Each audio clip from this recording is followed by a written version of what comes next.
And now, the starting lineup of your favorite show. At producer, 5'11" from Blanchester, the Cow Killer, Casey McCollister. And comic engineer, standing at 4'8", the pride of the West Side, Elliot Rearing. And your host, weighing 150 pounds, soaking wet, from Hamilton, Ohio, Ace Fowler. Well, yo, hello and welcome in. It's Off the Bench, presented by United Dairy Farmers. We come live from Chatterbox Studios in a muggy Hamilton. It has just been terrible weather for the past 24 hours. But, hi, I'm Reid Mouse. We come your way every day from 10 A to 12 P. Ish. In the room, as always, you heard his voice, is Casey. We have our amazing intern, Lindsay, in here as well. And today, we get a little bit of a treat. As That's one what of you call it. one of our bosses is in the room. Sean Spurlock, diehard Bearcats fan. He's got a lot to talk about the Cincinnati Bearcats basketball team. Another heartbreaking loss. But before we get to that, let's talk about the NFL just quickly, because I know I talked about it a lot yesterday, and I know I talked about this person in particular a lot yesterday. But this is how I want to start the show, because I started thinking about, as free agency starts next week in the National Football League, I talked about the most important position in professional sports. Thought about it. And that is obviously the quarterback. And in years past, over the past decade, the free agent quarterback has become more and more readily available. Normally you had to draft a guy, keep a guy for the long term, and that's how you built success. More and more teams are seeing the road to the Super Bowl paved with a free agent quarterback. And there's a couple exciting. Kirk Cousins comes to mind when you think about free agent quarterbacks. But when it comes to all these free agent quarterbacks, there's one guy that stands above the rest in my mind. And it's not so much the play, but it's the contract situation that comes along with him. Of course, I'm talking about Russell Wilson. And I know you guys are going to hate me. You guys are going to tell me, Russell Wilson sucks. The Broncos don't want him. He tore apart that franchise. And I will continue to point out that he had a pretty good season last year. 26 touchdowns, 8 interceptions. That's pretty efficient. It's not world-breaking stuff, but it's pretty efficient. And when it comes to getting a free agent quarterback, there's a couple names. Kirk Cousins, Baker Mayfield. You can make the trade for Justin Fields. There's some less exciting guys, Ryan Tannehill, Jameis Winston amongst that mix. But when you're the Atlanta Falcons, when you are presumably the Pittsburgh Steelers, when you are possibly the Minnesota Vikings, ask yourself this question. What makes more sense? How can I be more successful as a team? Getting Kirk Cousins, who is a phenomenal. I think he's an underrated quarterback in the league. Throws a good ball. He's getting older, but can captain a team for $40 million? Upwards of 30? Low 40s? Or getting Russell Wilson for what a lot of NFL analysts are saying is going to be the veteran minimum. $1 million. That's what Russell Wilson will play for more than likely this year, because he is due $40 million from the Denver Broncos. Guys, that's a no-brainer. That is a no-brainer. I think Kirk Cousins is better than Russell Wilson. But is he $39 million better than Russell Wilson? No. No, not at all. So when these teams start to go through these contract negotiations, I know the Atlanta Falcons have been rumored to get Kirk Cousins. I know they've been rumored to get Justin Fields, make the trade. Why wouldn't you go get Russell Wilson for $1 million to continue to build up around what is already shaping up to be a pretty good roster and make it elite? Why don't the Pittsburgh Steelers, who won 10 games last year in a very tough division, the AFC North, that's going to continue to be tough, the Ravens, the Bengals will have a healthy Joe Burrow, pray to God, and the Browns just won 11 games with 17 different quarterbacks. Why are you going to continue to go with Kenny Pickett when you can get a Super Bowl winning quarterback? A guy that is efficient, still accurate. A guy that isn't what he used to be, but is still pretty dang good. For the veteran minimum. You'll be paying him less than your backup safety. You'll be paying him less than your backup running back. You'll be paying him less than your second string tight end. A Super Bowl winning quarterback who threw for 26 touchdowns, good for 9th in the league last year. Only one shy of Patrick Mahomes. 8 interceptions. Doesn't turn the ball over a whole lot. And the best part is you're not going to ask him to be the main focus of your offense. That's not what Russell Wilson is anymore.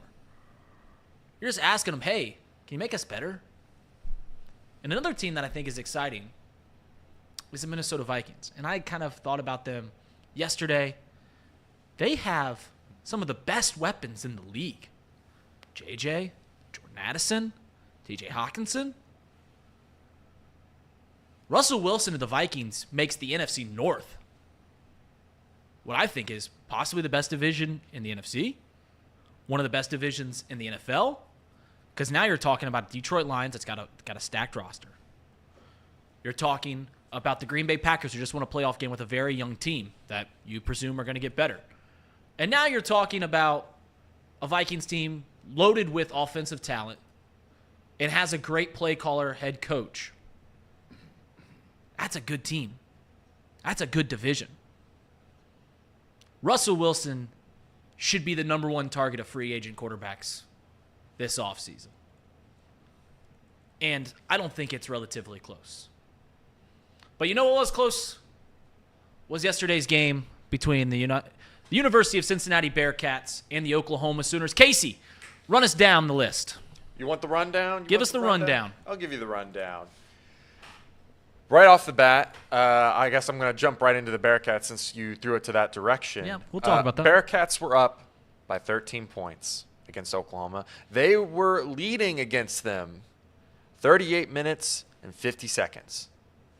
Unfortunately, they end up losing in overtime 74-71. Perhaps one of the most frustrating losses of the season. I think this is definitely up there in terms of just what they had done the entire game. You were just talking about it earlier on the show, or before we did the show, Spur. They dominated the entire game. I mean, they were at the very beginning. I mean, it was 3-15 or something like that. When I first checked in, I'm like, oh, okay, this is going to be just one of those games where they get a lot of hope. This is a lot of hope for their future, and they turn around and just squander it. Unfortunate for the Bearcats. Yeah, I think this is about the 7th or 8th game we've called a must-win game for the Bearcats. It has been the same moniker for every game. The MO for these games has been slow starts. They've came out and gotten down in these games. Well, last night was the complete opposite. They come out, get up 18-5, and I think they were even up 24-14 at one point late in the first half with about 4 or 5 minutes to go. And what do? They give it right back, and all of a sudden it's a 1-point game going into halftime. So you're thinking, oh God, here we go. Mm-hmm. What do? They come out in the second half. They get up about 10, I think, with about 8 or 9 to go. And then they give it back. But that's the point in the game. They were up 10 points, and they had a chance to really crush Oklahoma right there. I think John Newman had a stretch where he had about 3 or 4 just wide open three-pointers and just couldn't get one to go. Daniel Skillings had a bunch of wide open. I think he shot 6 threes last night, and I think maybe one of them were contested, and he missed all 6. That's the big difference with this team. They just don't have the guys that can put the ball in the hole to pull away from teams, because in a game like that, instead of being up 10, UC should have been up about 20 if you're a good basketball team. You can't miss all those open shots and expect to win games like that on the road. Sean, what is your opinion on Wes Miller? And I don't want to do the calling for Wes Miller's job or anything like that. Not at 10:09 on today's Wednesday show. But that feels like a game that you absolutely just cannot lose. You dominated that game. I think Oklahoma had a lead from the first half, about the 1-minute mark, until UC took back the lead right before half. Yeah, I mean. And then they did not have the lead again until 15 seconds left in the game. My opinion on Wes is I like him. I think Wes is going to get the job done. I don't think he has the players in place right now to get it done. The culture's there. The team plays hard. They're a good rebounding team. They play great defense. They just don't make shots. I mean, I think our point guard, Day Thomas, is shooting about 25% from three-point range on the year. Daniel Skillings, who likes to shoot them, is shooting like 30. Right. John Newman has been making them this year, but last night was a disappointing for him. I think he was 2 for 8, and I think out of the 8 3-pointers he took, I don't think there was a hand in his face on one of them. So we need more than 2 of those to go in when he's getting open looks like that. Yeah. One thing I do like about Wes, and I've seen people talking about this on Twitter and in our Is that he's pissed. The Chatterbox Bearcats thing last night. Everybody's like, "Oh, Jizzle's going to transfer. He's going to leave." That's one thing about Wes that a lot of people don't. He's a player's coach. Players love playing for Wes. Mm-hmm. So if he wants you here, you're going to be here. I don't see Jizzle James. I think there's a good future there. It's a good building point with him. I think Skillings has improved this year. Hopefully he'll continue to work on that jump shot a little bit. Seamoss has been a good addition out of the transfer portal. He's still got another year of eligibility. Everybody's back next year besides John Newman and Odi Aguama, and then we'll see what happens at the end of the season with the transfer portal. I'm sure Wes is going to have a conversation with a couple of these guys. I'm not going to name names, but there's a couple, or at least one guy that doesn't play at all that's sitting over there on the bench that you would hope would enter his name into the transfer portal. A guy like Josh Reed, he gives good energy off the bench, but I don't think he's a Big 12 basketball player. And moving forward, when we get a couple more guys in here with a couple freshmen that we have coming in next year, you would hope that Rayvon Griffith could take that next step. Yeah. He's redshirting this year. So I expect a couple guys to transfer out, but I don't think it's going to be the guys that have been big impacts on the team this year. You don't foresee Jizzle James going one step up because the Bearcats, that's a great program, but there are obviously a lot of teams that are a step up. You don't see him going a step up. The grass isn't always greener. He's going to play. He's going to start next year. Okay. Here at UC, we're close. I mean, honestly, I look at the bubble this year for the NCAA tournament. And I could go through the last 4 in, the next 4 out, even the 4 before the last 4 in. I think UC is just as good as all those teams. I really do.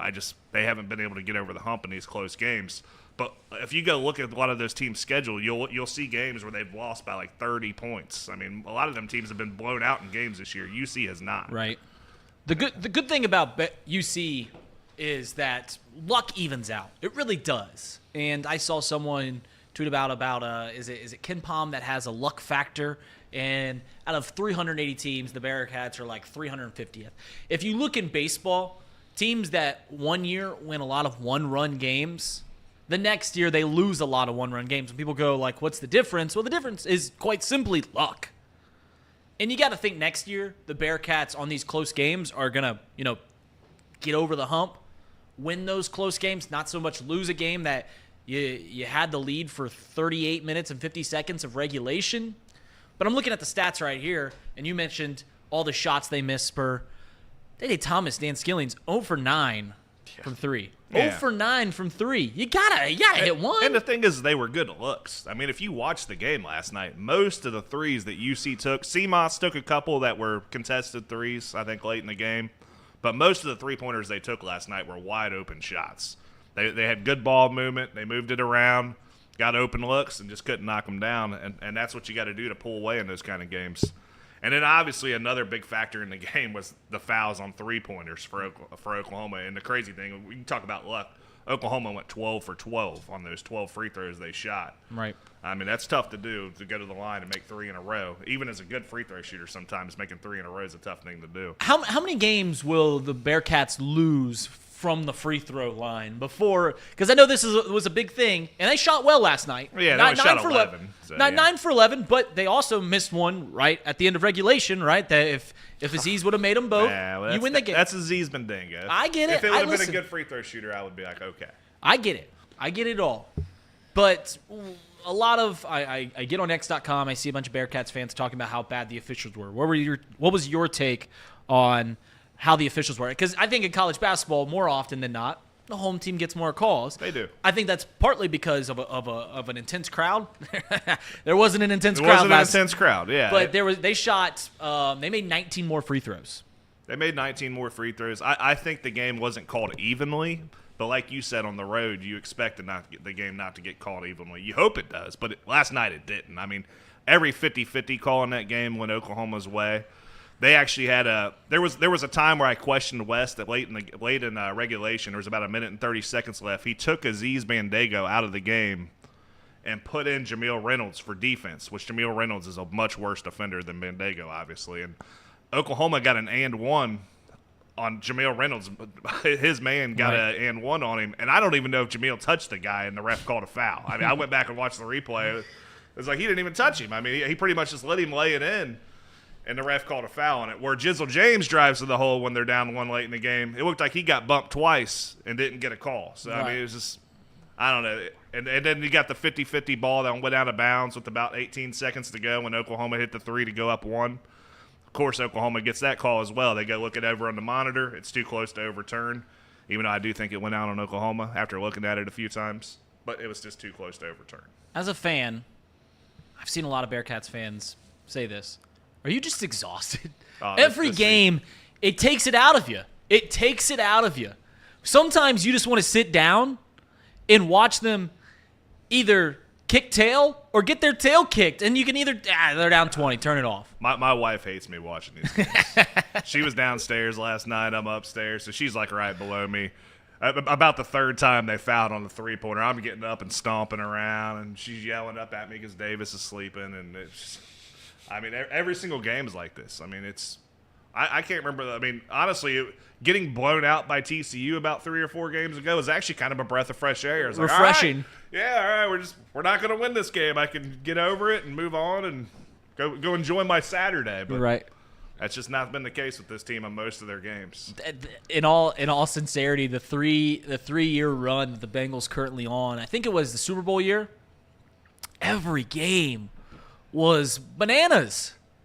Even the tail end of last year, they go down 20 points to the Buccaneers, and they stride right on back. Next week, they take a 20-point lead on the Pats. They let the Pats get right back in. Sometimes you just want to sit down and not have your heart rate get to 160. Sometimes you just want to sit down and enjoy sports for what it is. And like Spurs said, sometimes it's a breath of fresh air. They're down 20. I can turn this off. Yep, let's move on. Can turn this off. There's something about Cincinnati right now that every Reds game last year was like that. Bengals games have been like that for years. Bearcats games. Now, my favorite college basketball team, Xavier, doesn't have a whole lot of those. It's oftentimes when they lose, they lose by quite a lot. They got a big game coming up tonight. They play Butler. We'll have Paul Fritschner on at 11 o'clock to talk about that. We'll also, I didn't mention this, but we have Marty and Thom coming on at 10:30. So we'll hear from them. Hopefully we hear from the guys on the road. They were up late last night. Did you guys watch any of their stream? I watched the first, 15 minutes of it. I was surprised. So I'm utterly shocked at how well the connection is on the road. I don't know if anyone noticed that at all, but there was no interruptions hardly.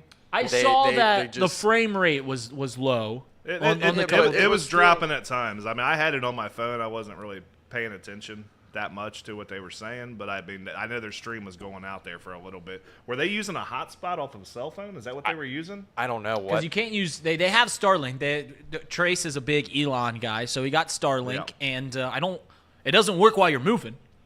So you've got to be using a hotspot, which I can't imagine the cell service in the middle of Kansas. In the middle of Kansas on the road from Lawrence to Manhattan is all that good. I don't even think you go through a big city. You might slip through Topeka, but yeah, it can't be all that good. I saw the frame rate was wrong. Who's this Jeremiah fella?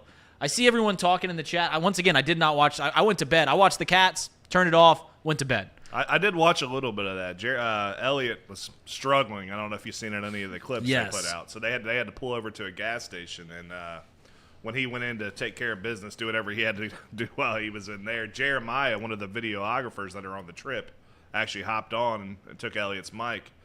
Very well-spoken guy. Really? Yeah, he was on there doing ad promos and everything else. How about that? It was very surprising when he hopped on the mic.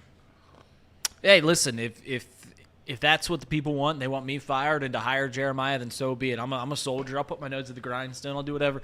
I just put my head down sometimes. So if that's what the chat wants, they want to fire me and hire Jeremiah, hey, whatever. So be it. So be it. But I got to go back and watch that. Casey, any other things in the rundown that we want to get to? Absolutely. I'll get to some of the rest of the college basketball scores here. Purdue covered against Illinois. That's kind of that was an interesting spread. Yeah, it's not much of a shocker, I think, for the two of us. We think that Purdue is really good, but they beat Illinois 77-71. Zach Edey doing his thing, 28 points. Yeah, it's that seemed like a trap, right? Yeah. Illinois or Purdue was the underdog in Illinois, and I'll be honest, I don't think very highly of Illinois. I do think somewhat highly of Purdue. And they got the job done. Spur, I'm going to ask you real quick. I'm going to ask Paul this question later. Bench, start, cut. Purdue, Kansas, Kentucky. Ooh.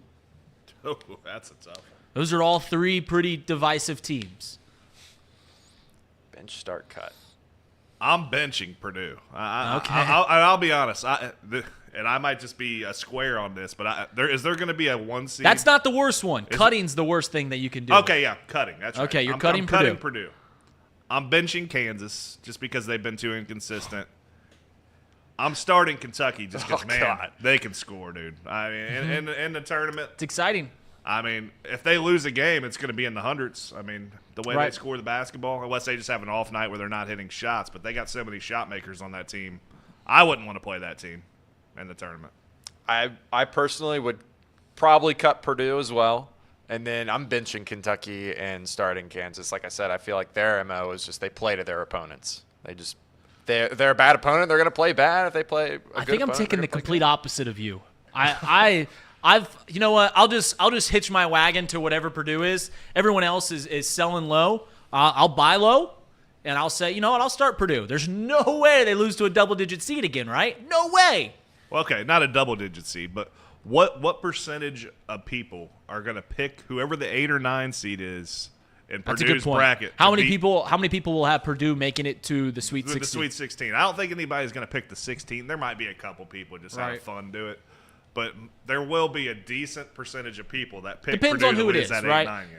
It's got to be a team from a Power 5, I think, for someone, or at least a team with a name, right? But yeah, we'll see. I'll start Purdue. I think they're going to be fine. I think they'll make an Elite 8 appearance. I'm benching Kansas. Once again, I know they've beaten some good teams. I don't see it.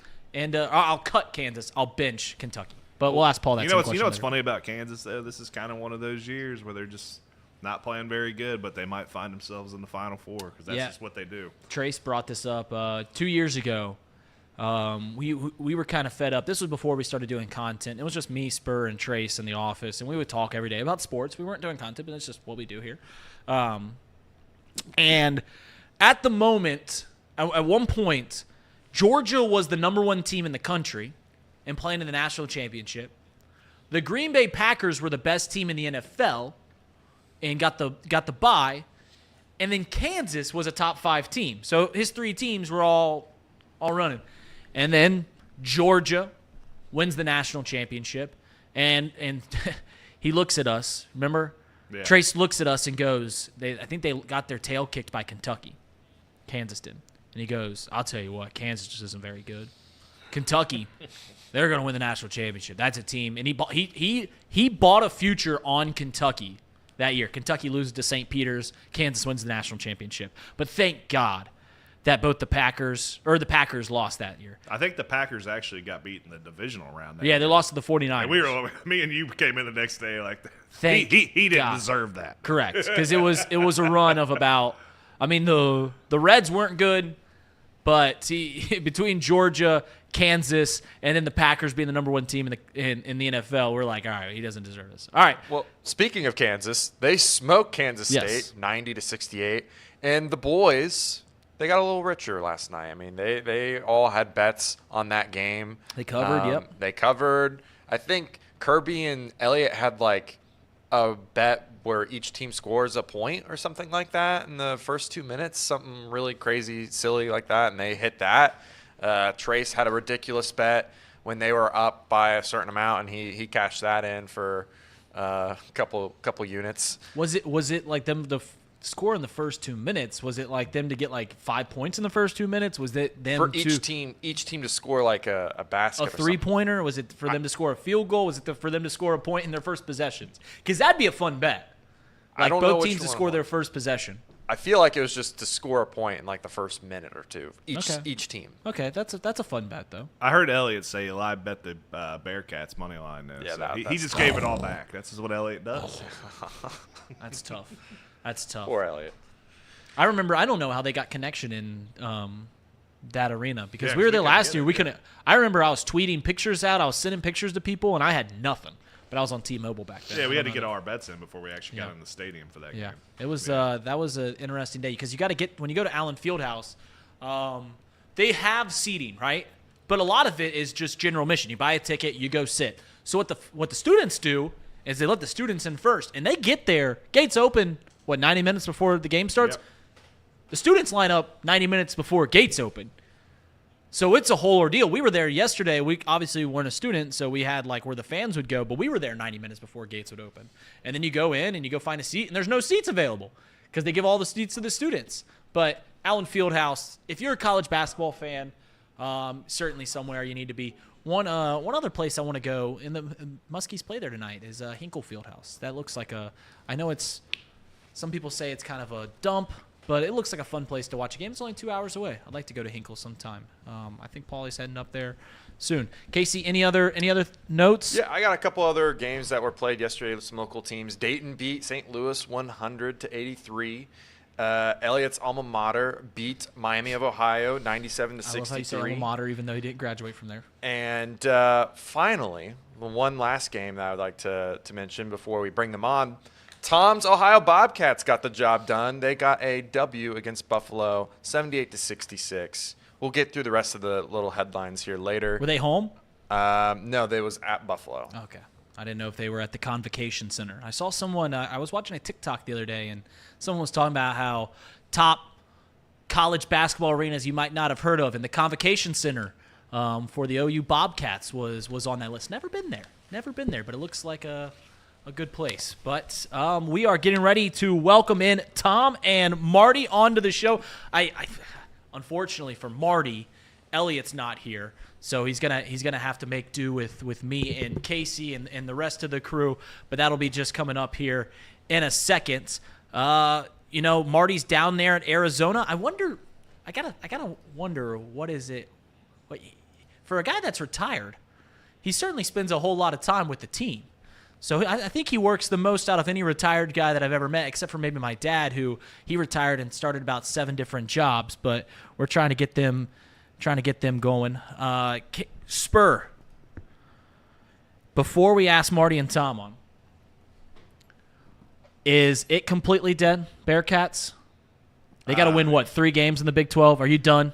Are you done? Yeah, I mean, they would have to win Saturday and probably make the championship game to even have a claim. So, yeah, it's done. I saw somewhere that if both the Muskies and the Bearcats get 4 wins for the rest of the year, that they're in, like 75% in. Yeah, And which would be probably making the championship. Is that semifinals? Is that 3 wins? Well, because if they win on Saturday and Kansas State loses to Iowa State, I think they get a bye. So I'm going to assume that Kansas State loses that game. So if UC wins on Saturday, they'll only have to play 4 games to win the whole thing. So 3 wins would get you in the championship. you to So the- yeah, it's gone. Yeah, it's for the Muskies, it would be 19 wins, which is 4 wins, which would be win tonight against Butler, the 3-point underdogs, win this weekend against Marquette. Marquette's without their star player. Marquette's only a 5-point underdog tonight against the best team in the country. So that's kind of interesting without their star player. But I digress. Then they got to win 2 games in the Big East. So yeah, just a month ago we were talking about these teams. Will both of them get in? Will one of them? I think I Will did. both teams play in the NIT? That's a question. Or will they not play? I've heard rumors that Xavier might not play. Yeah, he might just be done. He might just be. It's been a tough year. That'd be a good question for Paul today. It would be a good question for Paul. Yeah. We'll ask him. We'll have him on at 11. I got to ask Paul about his car. His car bit the dust, and I was giving him some mechanic help about he's trying to sell his car. So we'll see. Casey, how we doing over there? I don't know where Marty went, Okay. but we have Thom. So I'm going to bring in Thom if that's okay. All right. Former host of the show, Thom Brennaman. Thom, how's it going? Long time no see. Hey, man, I got to tell you, you asked about Ohio University. Do not sleep on the Bobcats. We're sitting there talking about teams in the state that are going to make the NCAA tournament. Ohio University's won 10 of 11 games.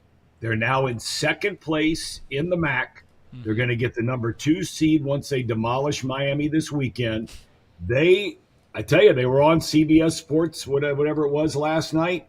They got a nice team. They got it going on right now. Just keep an eye on the Bobcats.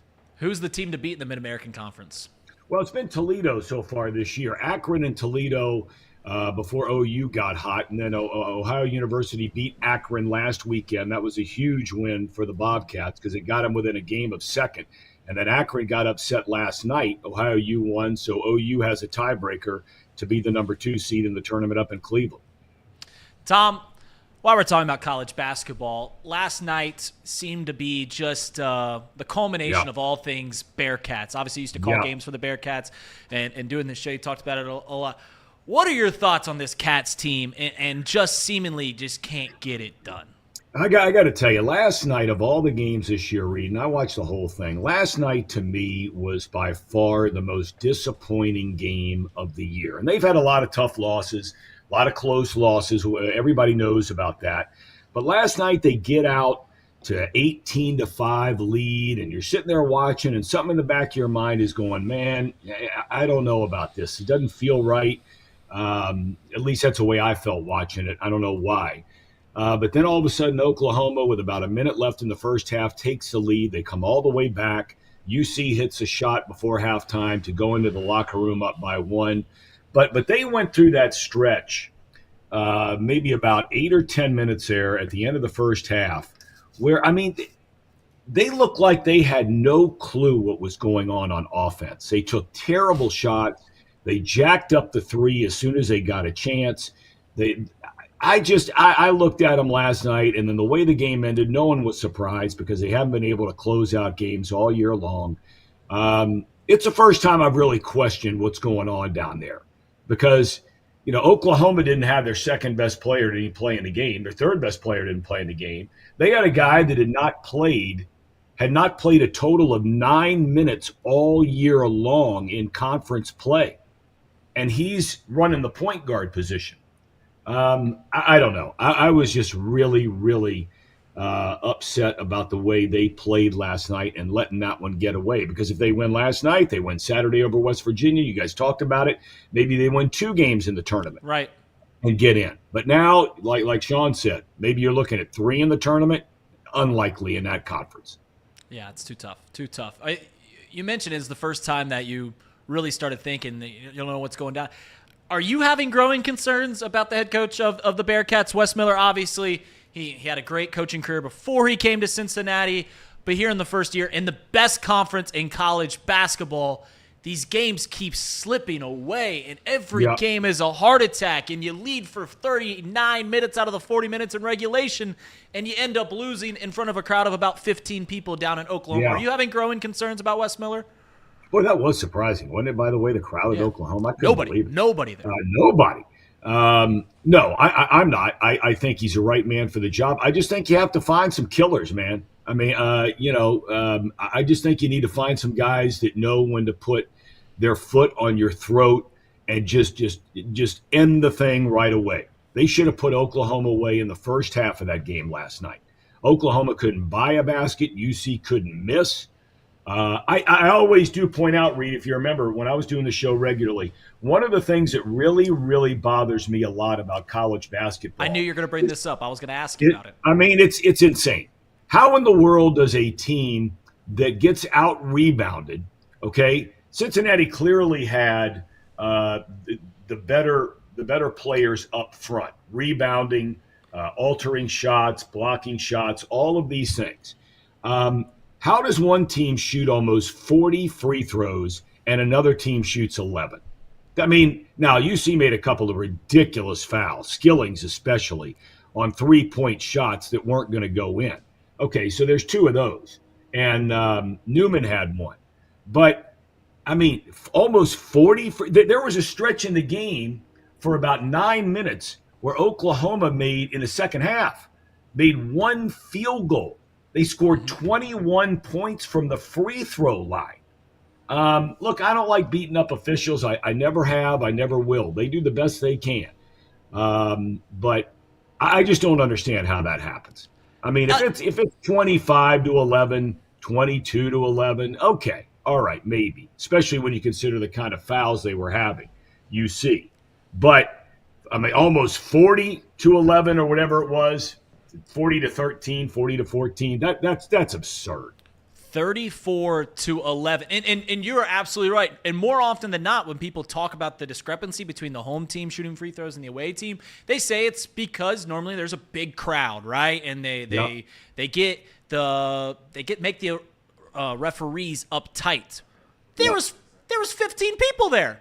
So that isn't the case. Now I think a lot of them were fouls, but that's I agree with you. I agree with you, Tom. Absolutely. It seems like we've got Marty ready to roll. That's right. I'm going to bring him in.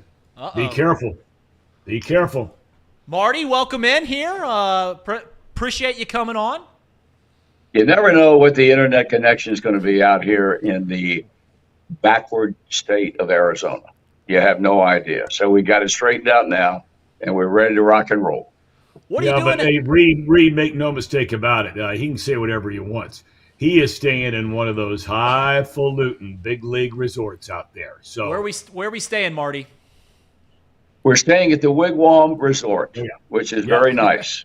Yeah. Okay. Very nice. Okay, so I'm sure they've got great You know, for a man that is retired, you certainly spend a lot of. What are you doing out there in Arizona? I assume you're at spring training. That's a bunch of crap. I don't spend a lot of time with this ball club. I see them play live about 3 times a season, and this is the only other time other than the Caravan when I'm with 3 minor league players and the general manager. So I don't spend much time around this team at all. What are you doing out there at this very moment? Well, when the club comes to spring training, they have a week where they wine and dine this radio and TV sponsors, and then when they leave, the owners come in and they want Amanda and me to be out here to shake hands and kiss babies and the whole 9 yards. Not a bad.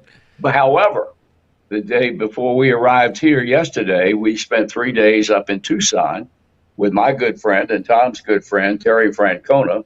And we played golf 3 days in a row, and we had a very, very nice time with one of the truly fine people in the history of baseball. Who won on the links between you and Tito? Everybody wins when I'm playing them, and it ain't me. Tito's a pretty good player. I imagine. Tito's a pretty good player. He's not a bad player at all. And we ran into, I told Tom by phone yesterday, we just accidentally ran into Lou Piniella, the former Reds manager, and his wife, Anita. And for those fans of Lou's, probably folks know that he's had a very tough time physically in the last 3 or 4 or 5 years. And he's looking great now, and he's a good, sound mind and body. And I think he's coming back strong. He's a fine person. That's good. That's great because Lou is truly one of the greats in the sport. Marty, you said you don't do a whole lot with the team, but you do the Caravan. Obviously, you're out there right now with the team. Out of all the things you do with the Reds, which do you enjoy the most? In your retired... I like the Caravan. I've always enjoyed it. The older I get, the more it wears me down over a 2 or 3 day period. But I enjoy being around, being on a bus and talking baseball, especially with the president of baseball operations, Nick Kroll. And I was very pleased this year because I was on with 3 youngsters who have great opportunities of making the big leagues down the road with this club. And so I think for the most part, the Caravan is the thing I enjoy the most. I know it started out at Hamilton this year. I think it started out in Hamilton the last few years. It's a great event that the Reds do. And I know that they have not had as many big leaguers go on the Caravan as of late the last couple of years. Hopefully that turns around. I got a video last week. I think it was last week of Tom. Were you guys both emceeing the Harrison Sports Stag? Yep. Yeah, how was that event? I saw Tom saying some very nice words about Chatterbox Sports. How was that event? I tell you what now, I mean, it's right up my alley. My dad a little more on the highfalutin side, but that was definitely right up my alley. I mean, they had more buckets of beer. There's nothing cooler than buckets of beer. Some people drink pitchers of beer, and that's fine. But there's nothing cooler than seeing a bunch of tables where they got a big old bucket, lots of ice, and all those beers stuffed in there. And there must have been 150 of those things floating around. And it was over at the Blue Note, and we had such a great time. They really have done a fantastic job with that athletic program over there at Harrison. And we had a good time that night for sure. Tell them about that guy that stood up in the middle of the Q&A with me. No, we're not getting into that guy.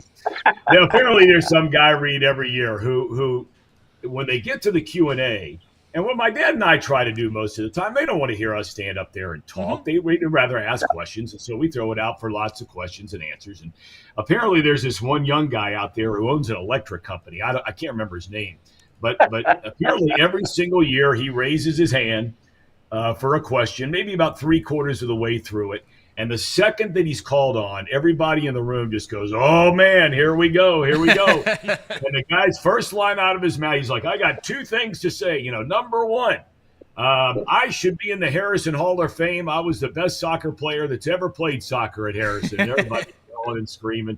And then the next thing, he lays into the guy who's a landscaper about rocks being all over the field and his kids' knees and bodies getting torn up. I mean, it was really much more colorful. Tell him what he said. No. I assume by the reactions is maybe it can't go over the airways is what he said. Yes. It was suitable for the Harrison Sports Stag, Yes. but not suitable for the audience of Off the Bench, which is fair Well, enough.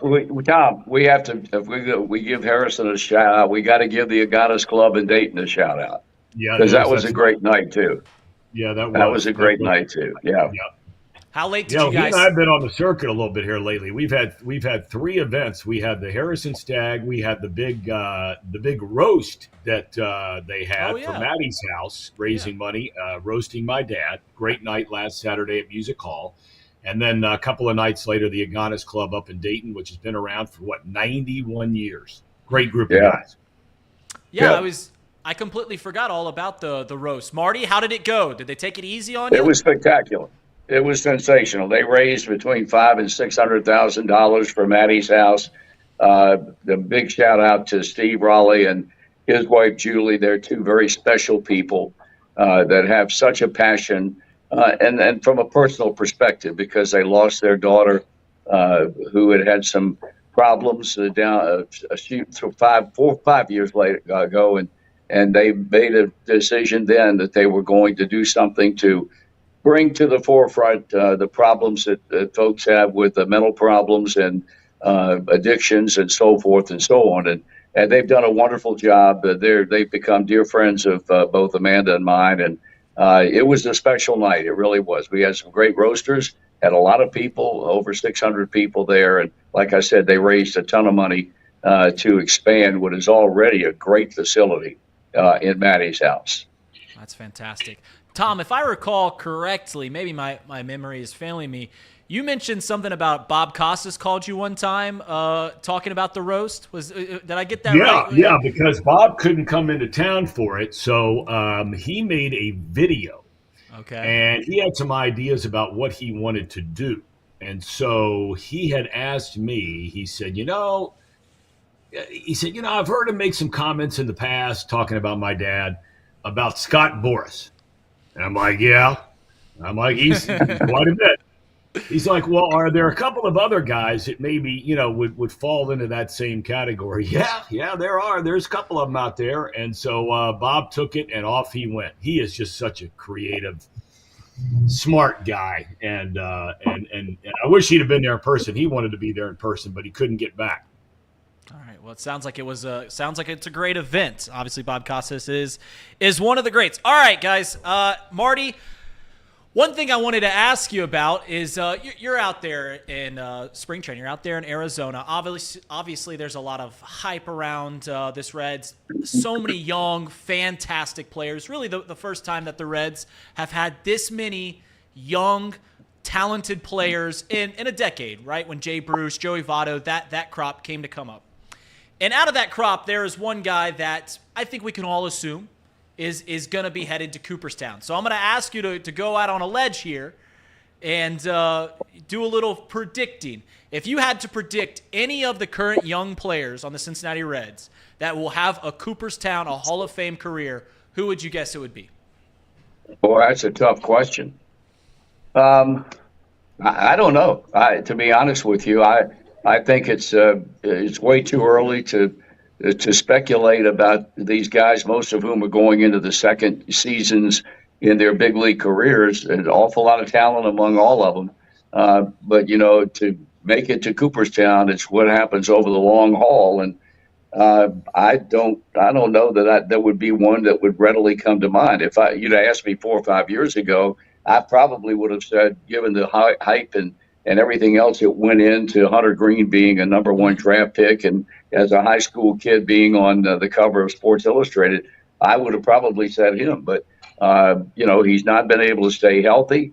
He's been the best example that I've ever seen of the comment that my late great friend Joe Morgan said years ago is, when you get to the big leagues as a pitcher, you can't throw it hard enough to throw it by big league hitters. And Hunter Green has proven that that's the case, because if you keep throwing that fastball up there, they're going to figure out how to hit it. So I don't know. I don't know that I could name one player. I would say De La Cruz, but he struck out 33% of the time last year. And you can't play in the big leagues if you're going to strike out 33% every season. So that's got to be something that he can combat and improve upon in 2024. I don't know that I can name one player. Yeah, they certainly got a lot of improving to do. One guy that I love just watching play the game is Matt McClain, because he seemingly does all the things right, and I know he's got some injury problems, trying to come back right now.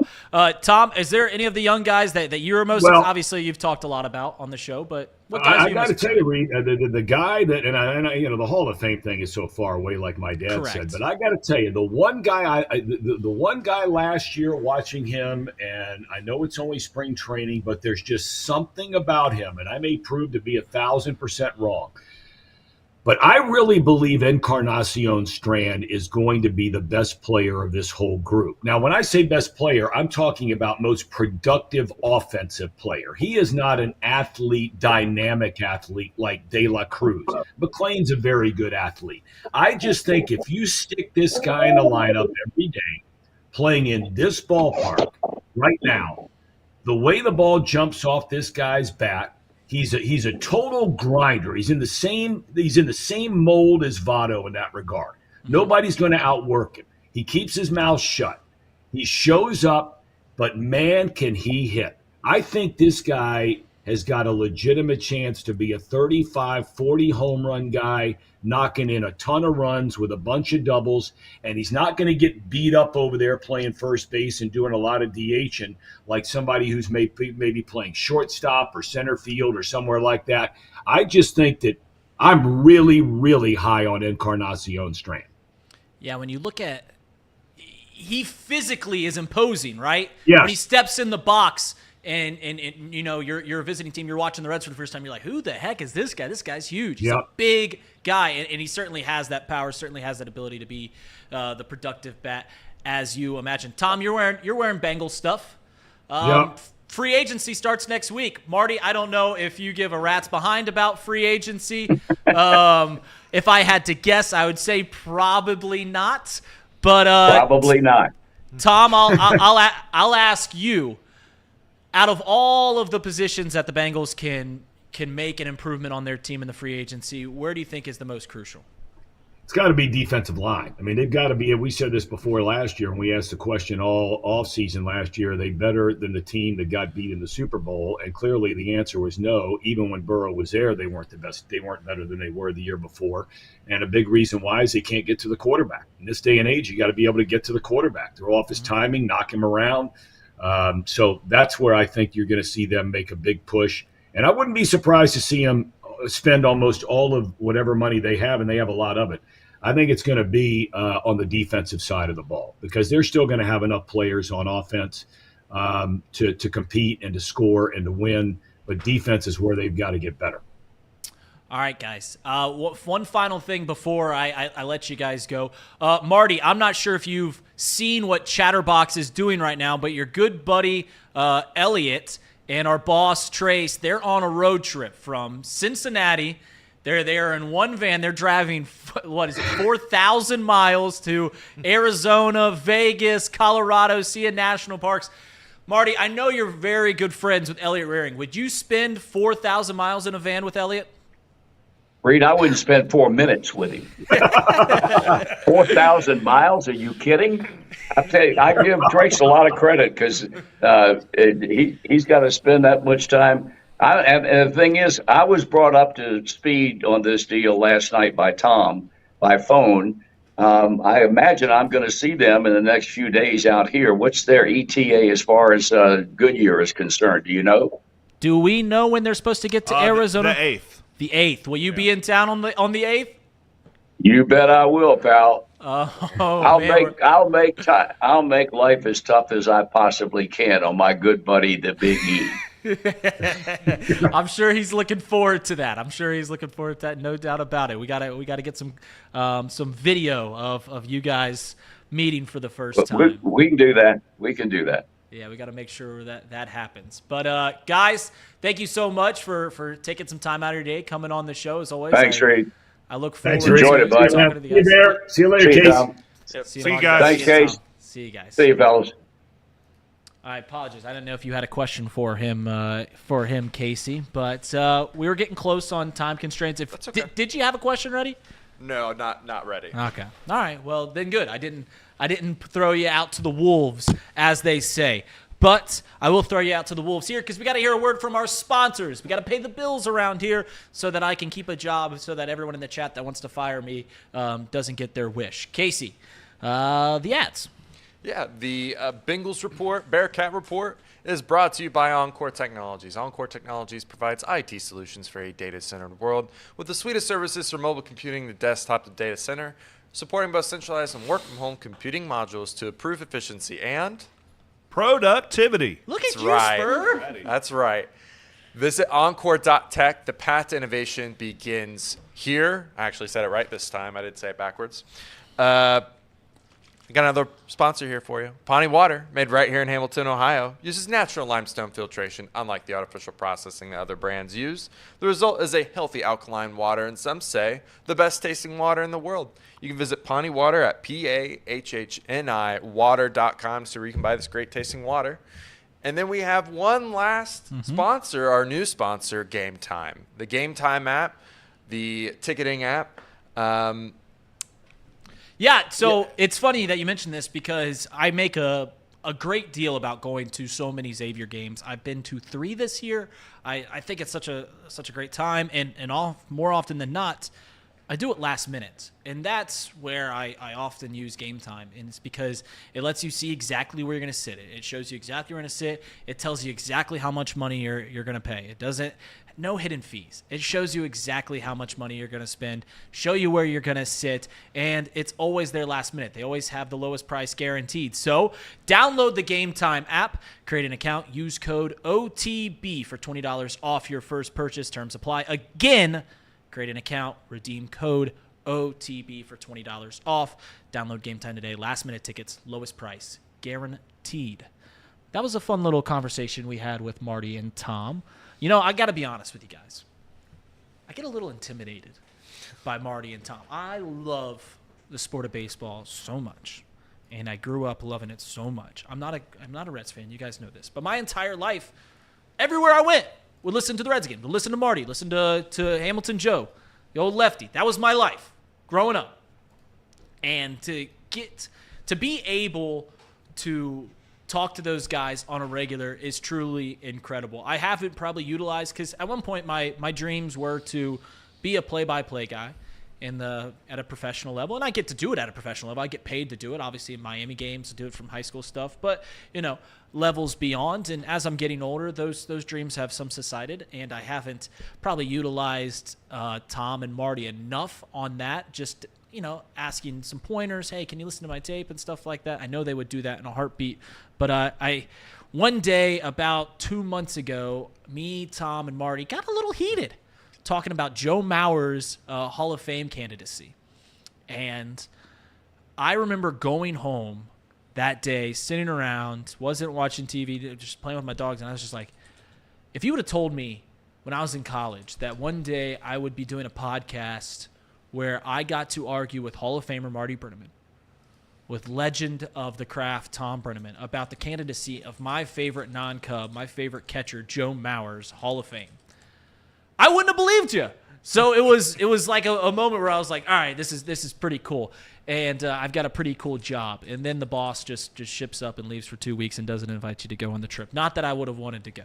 I'll keep that joke going. I don't know, man. After watching him in that van last night, I feel like we might be better off right here. That looks like a tight fit back there in the back of that van for a long trip. I'm happy that the van's finally getting used. It is. For what it was supposed to when we originally got the van, that was like our envision. It became a storage space for equipment for a long time, but now it's actually being used for podcasts and what we kind of thought up. And hopefully they'll get to do some interviews out in spring training. I've sat in the back of that van for the football games, which are like roughly 3 or 4 hours long, and I'm very shocked that they could do a whole setup, all sit and feel comfortable in the way that they are.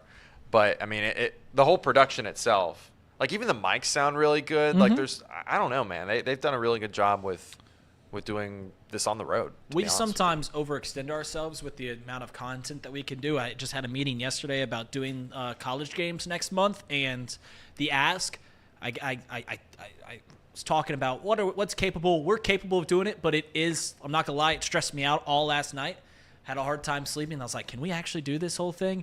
But I think we sometimes undermine the amount of equipment we have, undermine what we are capable of doing here at Chatterbox. And, as Michael Jordan, the GOAT, once said, the ceiling is the roof. I'm loving some of these chats in right here. A lot of beef in that van. There's a whole lot of man in the back of that van. I gotta be honest. I love all those guys dearly. There is a lot of people. I mean, if you add me to the back of that van, I don't know. I don't know what it would be like back there. I mean, it's right. And some beef sticks flying around in there. The one thing you've got to do is you've got to stay away from a guy like me. This is TMI. I'm a little gassy. You got to stay away from the foods, the snacks that like beef jerky, which we'll make it. We did the ads. One thing I did yesterday, throwing her out to the wolves. How's the world according to a 22-year-old college student? Lindsay, how are you today? Good. How are you? Good. Is there any new updates? What's the 411, girl?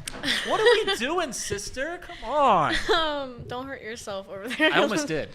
Right now, yeah, there's not really much in like the college world that's new. I mean, tonight there is that Love is Blind wedding episode, but Yes. I was gonna bring. Yesterday we talked about Jason Kelce, and I saw on Twitter last night that his athletic director put out, or his athletic trainer, put out that he missed his last game in Tampa because he had to do chemo. So Jason Kelce let him wrap him up one last time for his retirement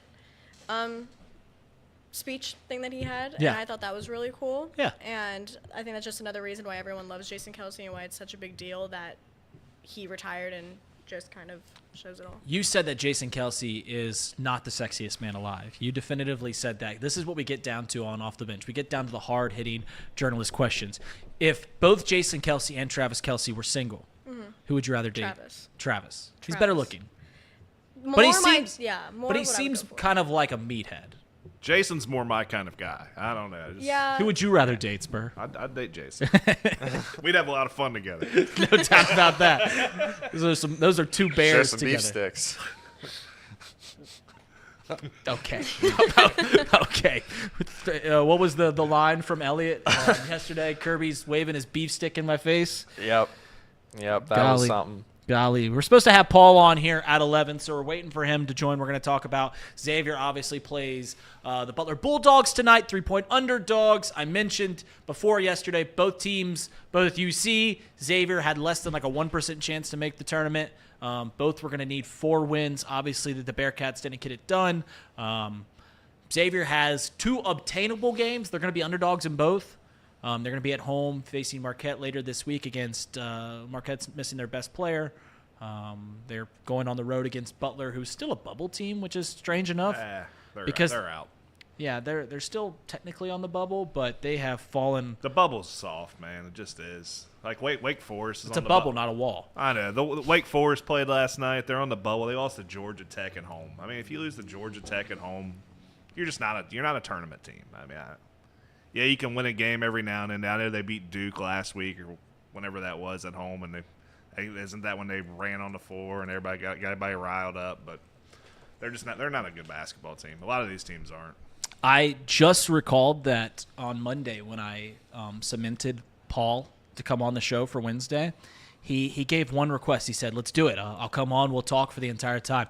The one request he gave me was that to remind him Wednesday morning in case he forgets. I did not remind him Wednesday morning, and I just recalled that I was supposed to remind him. So I sent him a text. So hopefully, See if he hops on.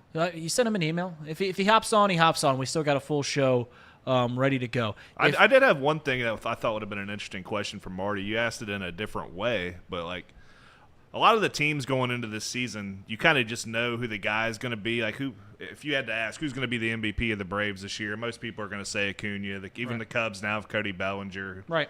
The Cardinals got their two guys, Arenado and Goldschmidt. The Diamondbacks got Corbin Carroll. Right. Who is going to be the MVP of the 2024 Cincinnati Reds? Who's going to be the best player on the team this year? And that's just a question where I think if you asked it to 100 different people, you might get like 7 different guys could be the answer. So here's the thing about that question that I will attest to is that I think we can definitively say you're right. You will get a bunch of different answers. But I think we can definitively say based on each player, if this player was the best player on the Reds this year, was it a successful season or not? So if I ask you, Ellie De La Cruz is the best player on the Reds, is that a successful season? Yes. Yes. Seems likely. Yes. Matt McClain. Yes. Seems like.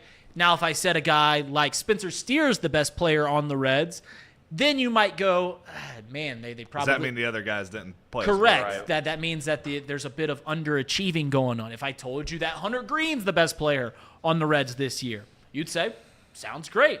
Sounds great. If I told you a guy like TJ Friedel's the best player on the Reds this year. Yeah. Once again, going down. CES, if he has a phenomenal year this year. Exciting. Jake Fraley, not so much. Jamer Candelario, not. If Jamer Candelario, I think that we were talking with Casey about this. He's struggling this spring, and I was informing Casey. I was like, spring really doesn't matter. It truly doesn't. You'll use spring stats to craft whatever argument that you want to make. He's batting like 130.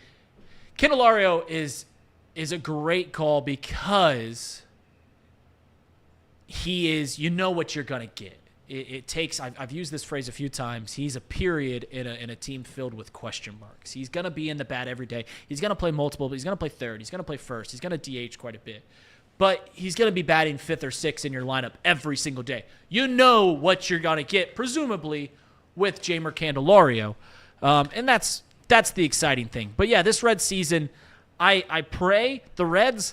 The Bengals obviously have had caught a lot of flack for starting slow over the past few years. The Reds have done the exact same thing, even last year.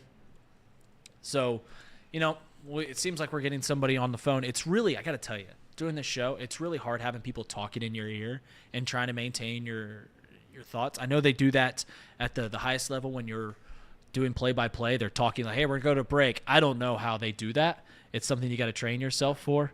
Now I can't hear Casey. But that works. But yeah, it's going to be an interesting year from the Reds. I was trying so hard to get a good clip.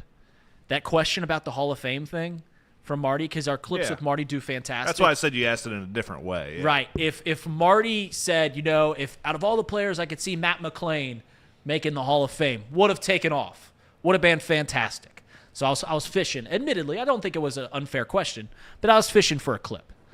Yeah, I mean, he gave you probably the right answer because we don't know. We don't know about any of them. But Tom kind of put his foot down. And I actually agree with Tom. I think CES as an offensive player has the biggest opportunity of all the guys on the team. The guy's got a great swing. He's got power. Plays in a small ballpark. The thing about CES, and I said this, is that, late in a game, you're a relief pitcher, and this Reds team, they're second in the NL Central, or they're 10 games over 500, whatever it is. They're having a good year. And it's late in the game, and big old CES steps into the box with the runners in scoring position in the 7th inning. That's intimidating. That's intimidating for a relief pitcher. Yeah. And he's a big dude. He really is. I like his swing. And he had some big moments last year. I mean, No doubt about it. The big walk-off home run. I think it was against Toronto when I think Trace was doing the Chatterbox Reds by himself that night, actually. He hit that walk-off, and obviously Trace gave a great reaction on that one. Right, no doubt about it. I think I did get a hold of Paul, so he said he'll be on in a little bit. For the rest of the show, we are going to get a call in from Elliot at some point. We are going to get in a call from Paul. Who we got? I think we might have Elliot. All right, let's bring Elliot on if we got Elliot. We do not have Elliot. Oh, he's gone. Golly. I kind of have a question for you guys. Sling it, Lindsay. Backtracking that you guys were talking about, like Elliot and his beef sticks or whatever. What would You your thinking about Elliot's beef stick? Whoa, Ew. Lindsay. What it made me lose my train of thought. What would your guys I made you lose your train of What thought. would your road trip snack be? Chex Mix Bold Party Mix. Done deal. The only thing about that is it like they put Worcestershire and salt on it, and it kind of, I don't like when chips like Doritos, Cheetos leave residue on your fingers. That's why I like Pringles and stuff like that. But my favorite snack, road trip snack, is Chex Mix Bold Party Mix. What is yours, Lindsay? Well, I got made fun of it when I talked about it on the Quiplash on Friday, but I love like hot fries Yeah. and Dr. Pepper. That's Hot my fry. You like the 23 flavors? of Doc- what? Dr. Pepper, 23 flavors or I'm whatever. really just the original kind of girl. On the bottle it says 20. It's like 23 different flavors of Dr. Pepper. The thing about Dr. Pepper that's so interesting is, what is it? Is it cola? It's basically like cherry Coke, I really think, but Yeah. Is it a it cola? has a different flavor than that. Is it a root beer? What is it?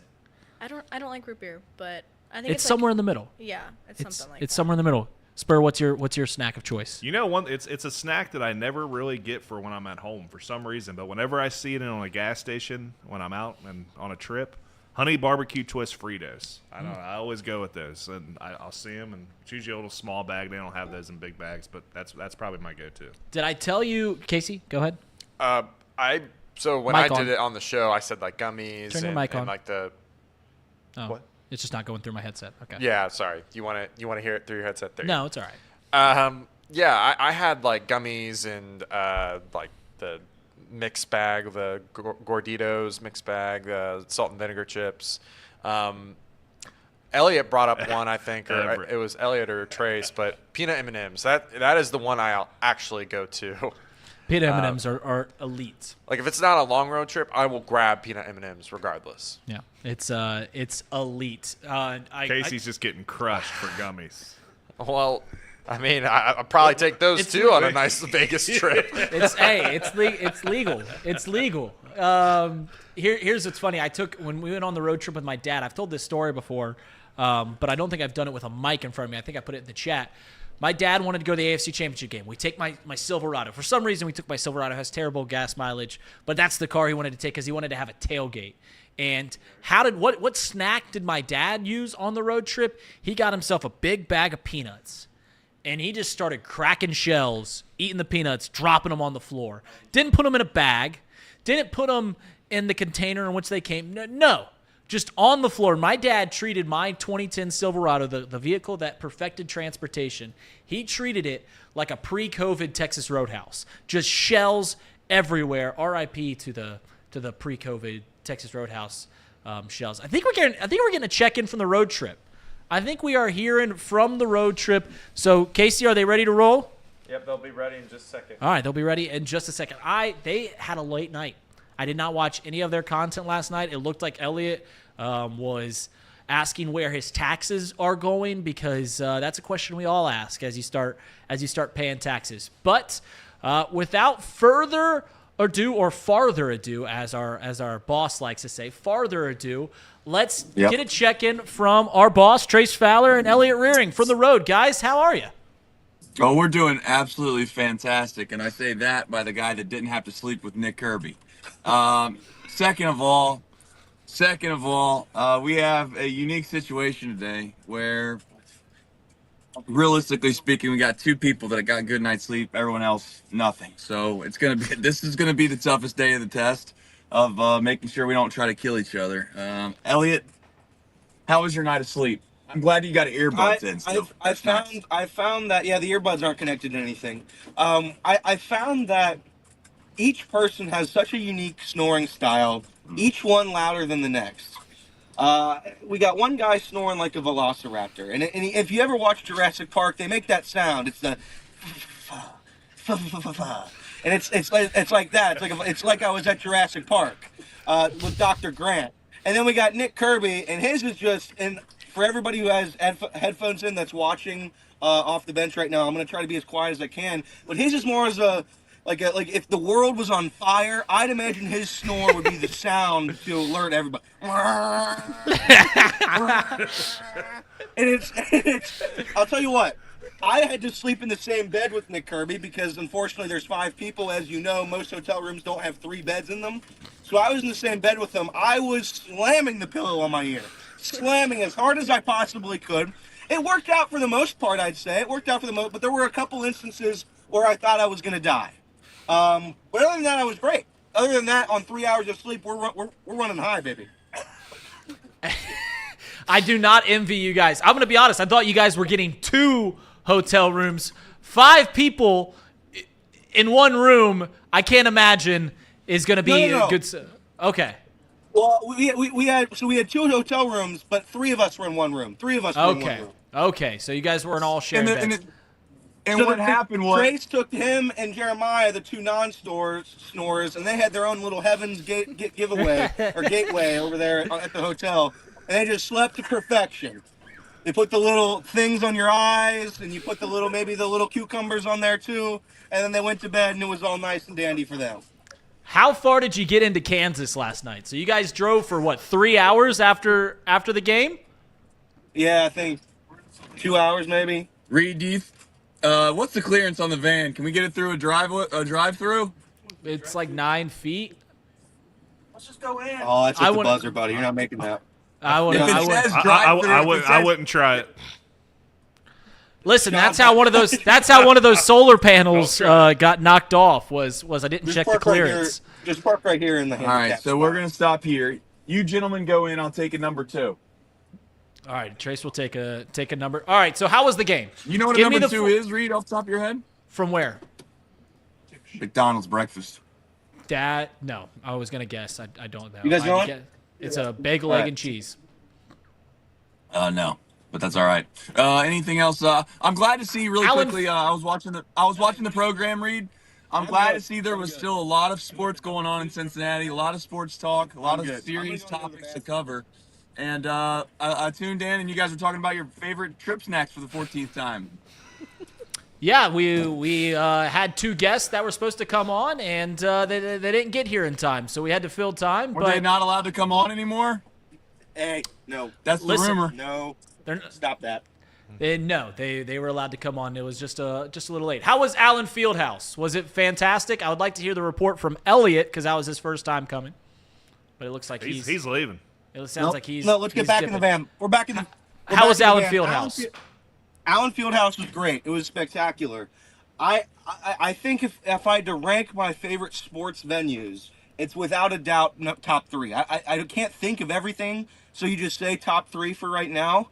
But without a doubt, it's top 3. There was a point right before the tip-off where it got so loud, like you can't hear yourself think. That's how loud it is in there. It was spectacular. That's great. Were you able to watch your Bearcats at all, Elliot? And how was that? Yeah, I watched them. I watched them in the top row of Allen Fieldhouse, and I also live bet them in overtime. Didn't work out in my favor either way. It was terrible. Here's the thing about the Bearcats: they'll always let you down, and that goes pretty much for the Reds and the Bengals too. They just always let you down. So I'm gonna get through it the same way I get through it every year. Every like July when everything's dead and nobody's really playing a whole lot. Reds are playing, mediocre ball. I'll probably get in my room and I told Charlie Walter this last night. You get in your room late at night, you stare at the ceiling and you just wonder, why me? Why does this happen to me? And that's how I feel after watching every Bearcats game. They don't score. I've never seen a team that you can't score at all. You just don't have an offense. None. They have an offense. They just can't make shots. 0 for 9 from 3 between their two guards. I mean, so.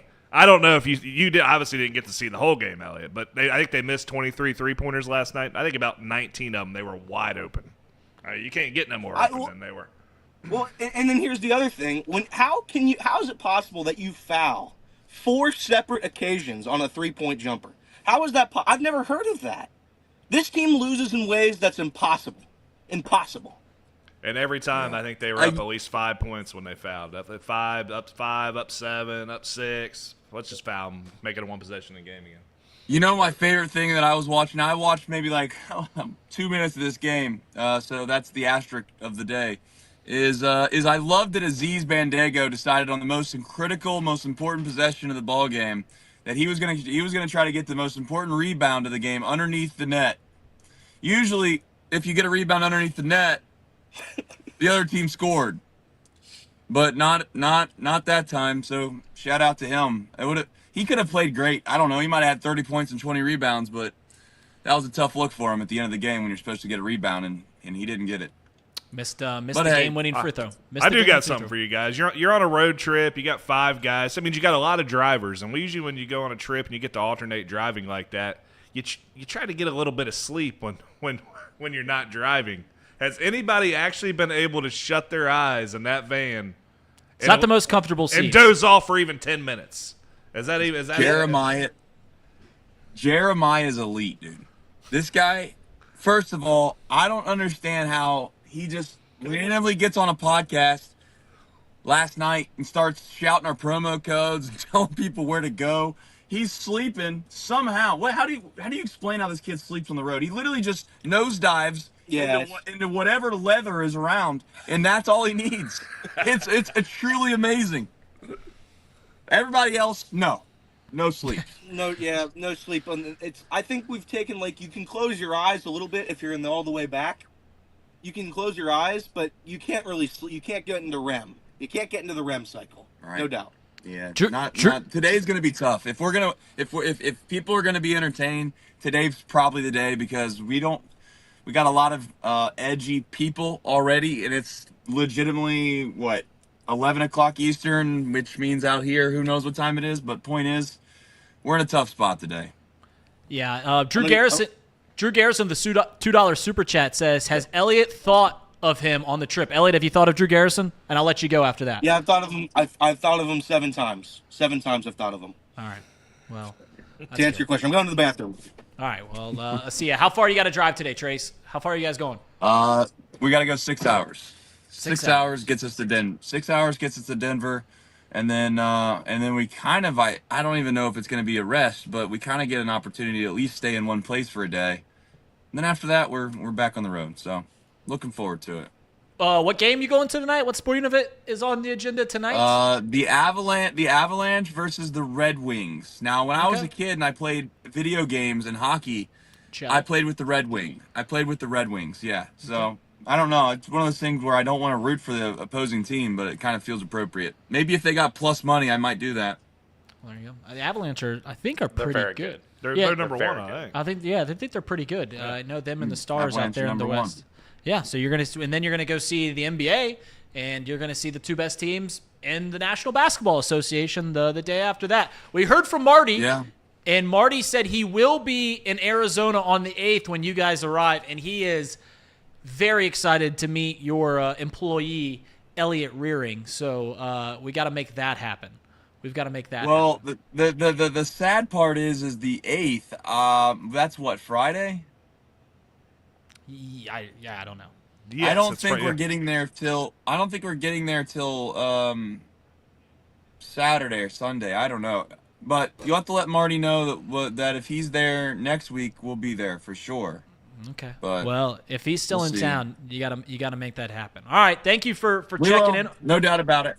Thank you for checking in on the road. Only caught one stray because you watched the show for 2 minutes before you got on, and you said, "Oh, what are you guys talking about?" We've done a pretty good job, but hey, you keep throwing those strays. I think you do a great job, Reid. The only thing I was thinking before I came on was that one thing that we've lacked at around here is giving enough apparel to our guys to get them out of the old days. But maybe that's a throwback. Maybe that'll come back in style at some point. But I really love the blue on blue logo you got there. It looks high end. Got to be honest.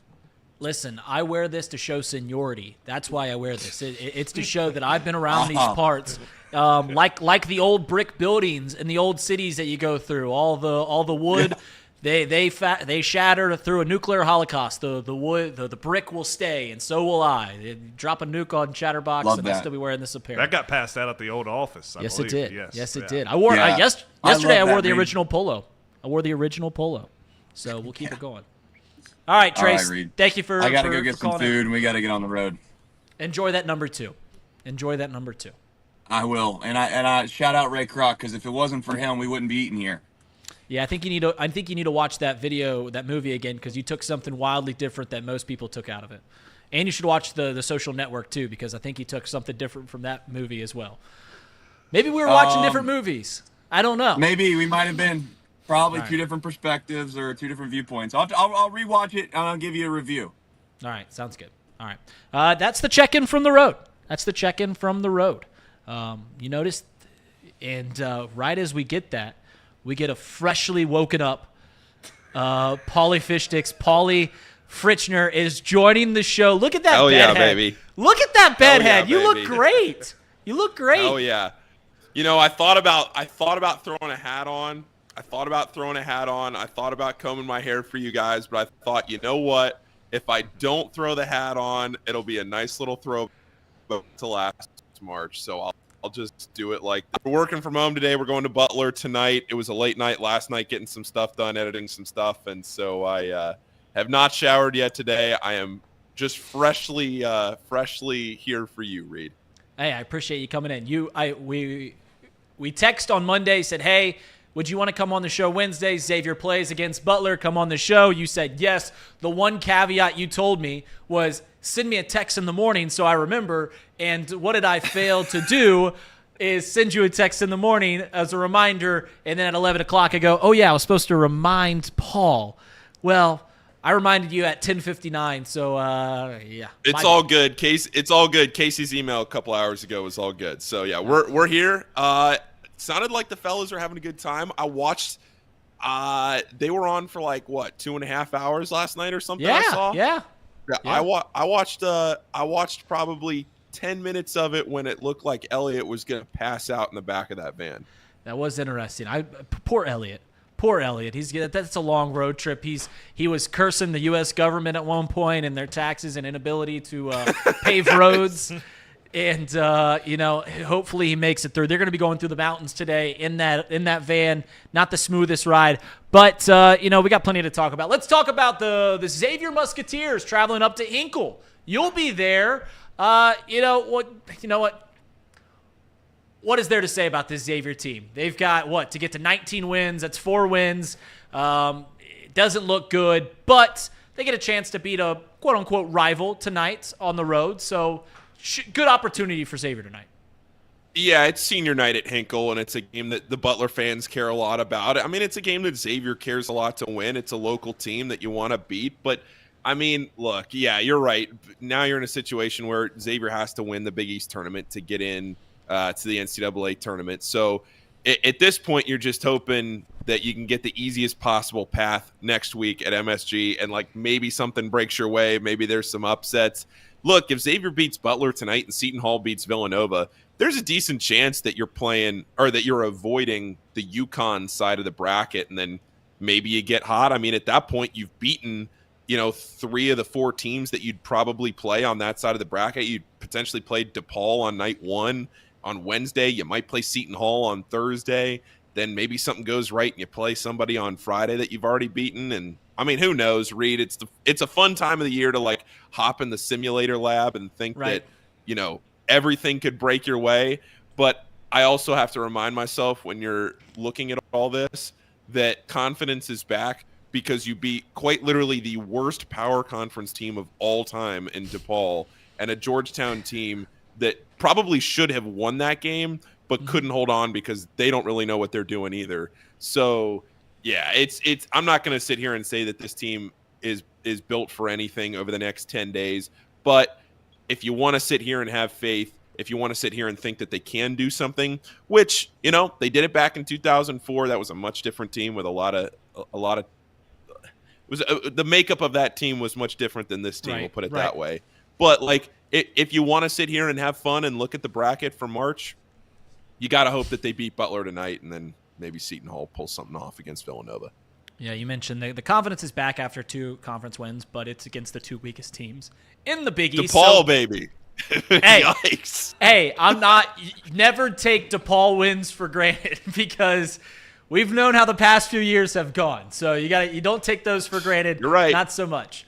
But, tournament aside, right? Because those are so far aspiration. What are realistic things that Xavier can look to accomplish before year's end? Yeah, no, I think you're right. In this day and age with the transfer portal, you never know who's going to come back. I think that's the biggest thing right now. It's kind of interesting. Rick and I were talking about this on the podcast the other day.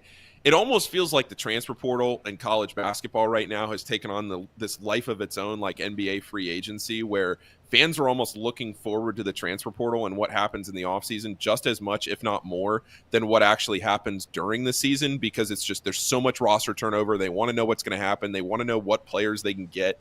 So it's really hard to project out, okay, let's say you play tonight, you play Saturday, you play next Wednesday, so you're guaranteed 3 more games, probably 4 if you can win that first game on Wednesday.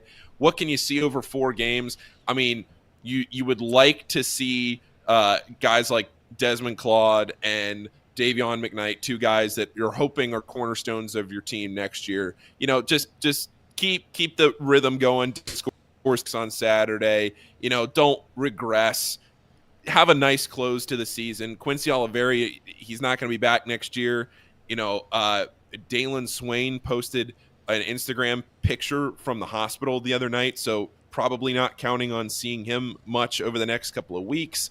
So now all of a sudden you're thinking, all right, from the freshmen or from the guys that could return, Kachi Enze has played well over the last few games. What are you expecting? Hopefully some freshmen that haven't gotten a ton of run, or these lineups that Sean's mixing in. Maybe you get something there. But again, with the turnover that's expected on this team, it's kind of just one of those things, Reid, where you enjoy the ride. You get 3 games left of Xavier basketball, maybe 4, hopefully 5. God love them, maybe 6. Right. And we'll see. It's been a disappointing year here in Cincinnati for most teams, right? Xavier, UC, both teams not looking like they're going to make the tournament, which just a month ago, both teams had aspirations to make that tournament. But there is perhaps nobody more connected in the college basketball world than our very own Paul Fritschner. John Rothstein be damned. Ken Pomeroy be damned. It's Rothstein, Paul, yeah. Right, all of them. All of them. Come on. Yes. Yeah. So I've got to ask you a question. Bench, start, cut. Ready? Purdue, Kansas, Kentucky. Oh, that's a good one. Okay. I have to start Purdue because I don't think any of those teams are going to win the national championship. I will wait, you said bench, start, cut? Yeah. Okay, I'll start Purdue, Kansas, Kentucky. I'll start Purdue. I'll bench Kentucky and I'll cut Kansas. I'm out on this Kansas team. I think Kentucky at their peak, like what we saw the other day against Arkansas, is one of their most fun, one of the most fun teams in the country to watch because they just score a million points. Now they have zero interest in guarding anybody. They're not going to defend anybody. But I'm totally out. Completely. I could not be more out on this Kansas team. I know they won by 23 or whatever it was last night, and they looked really good last night. I watched most of that game. But they're just so inconsistent.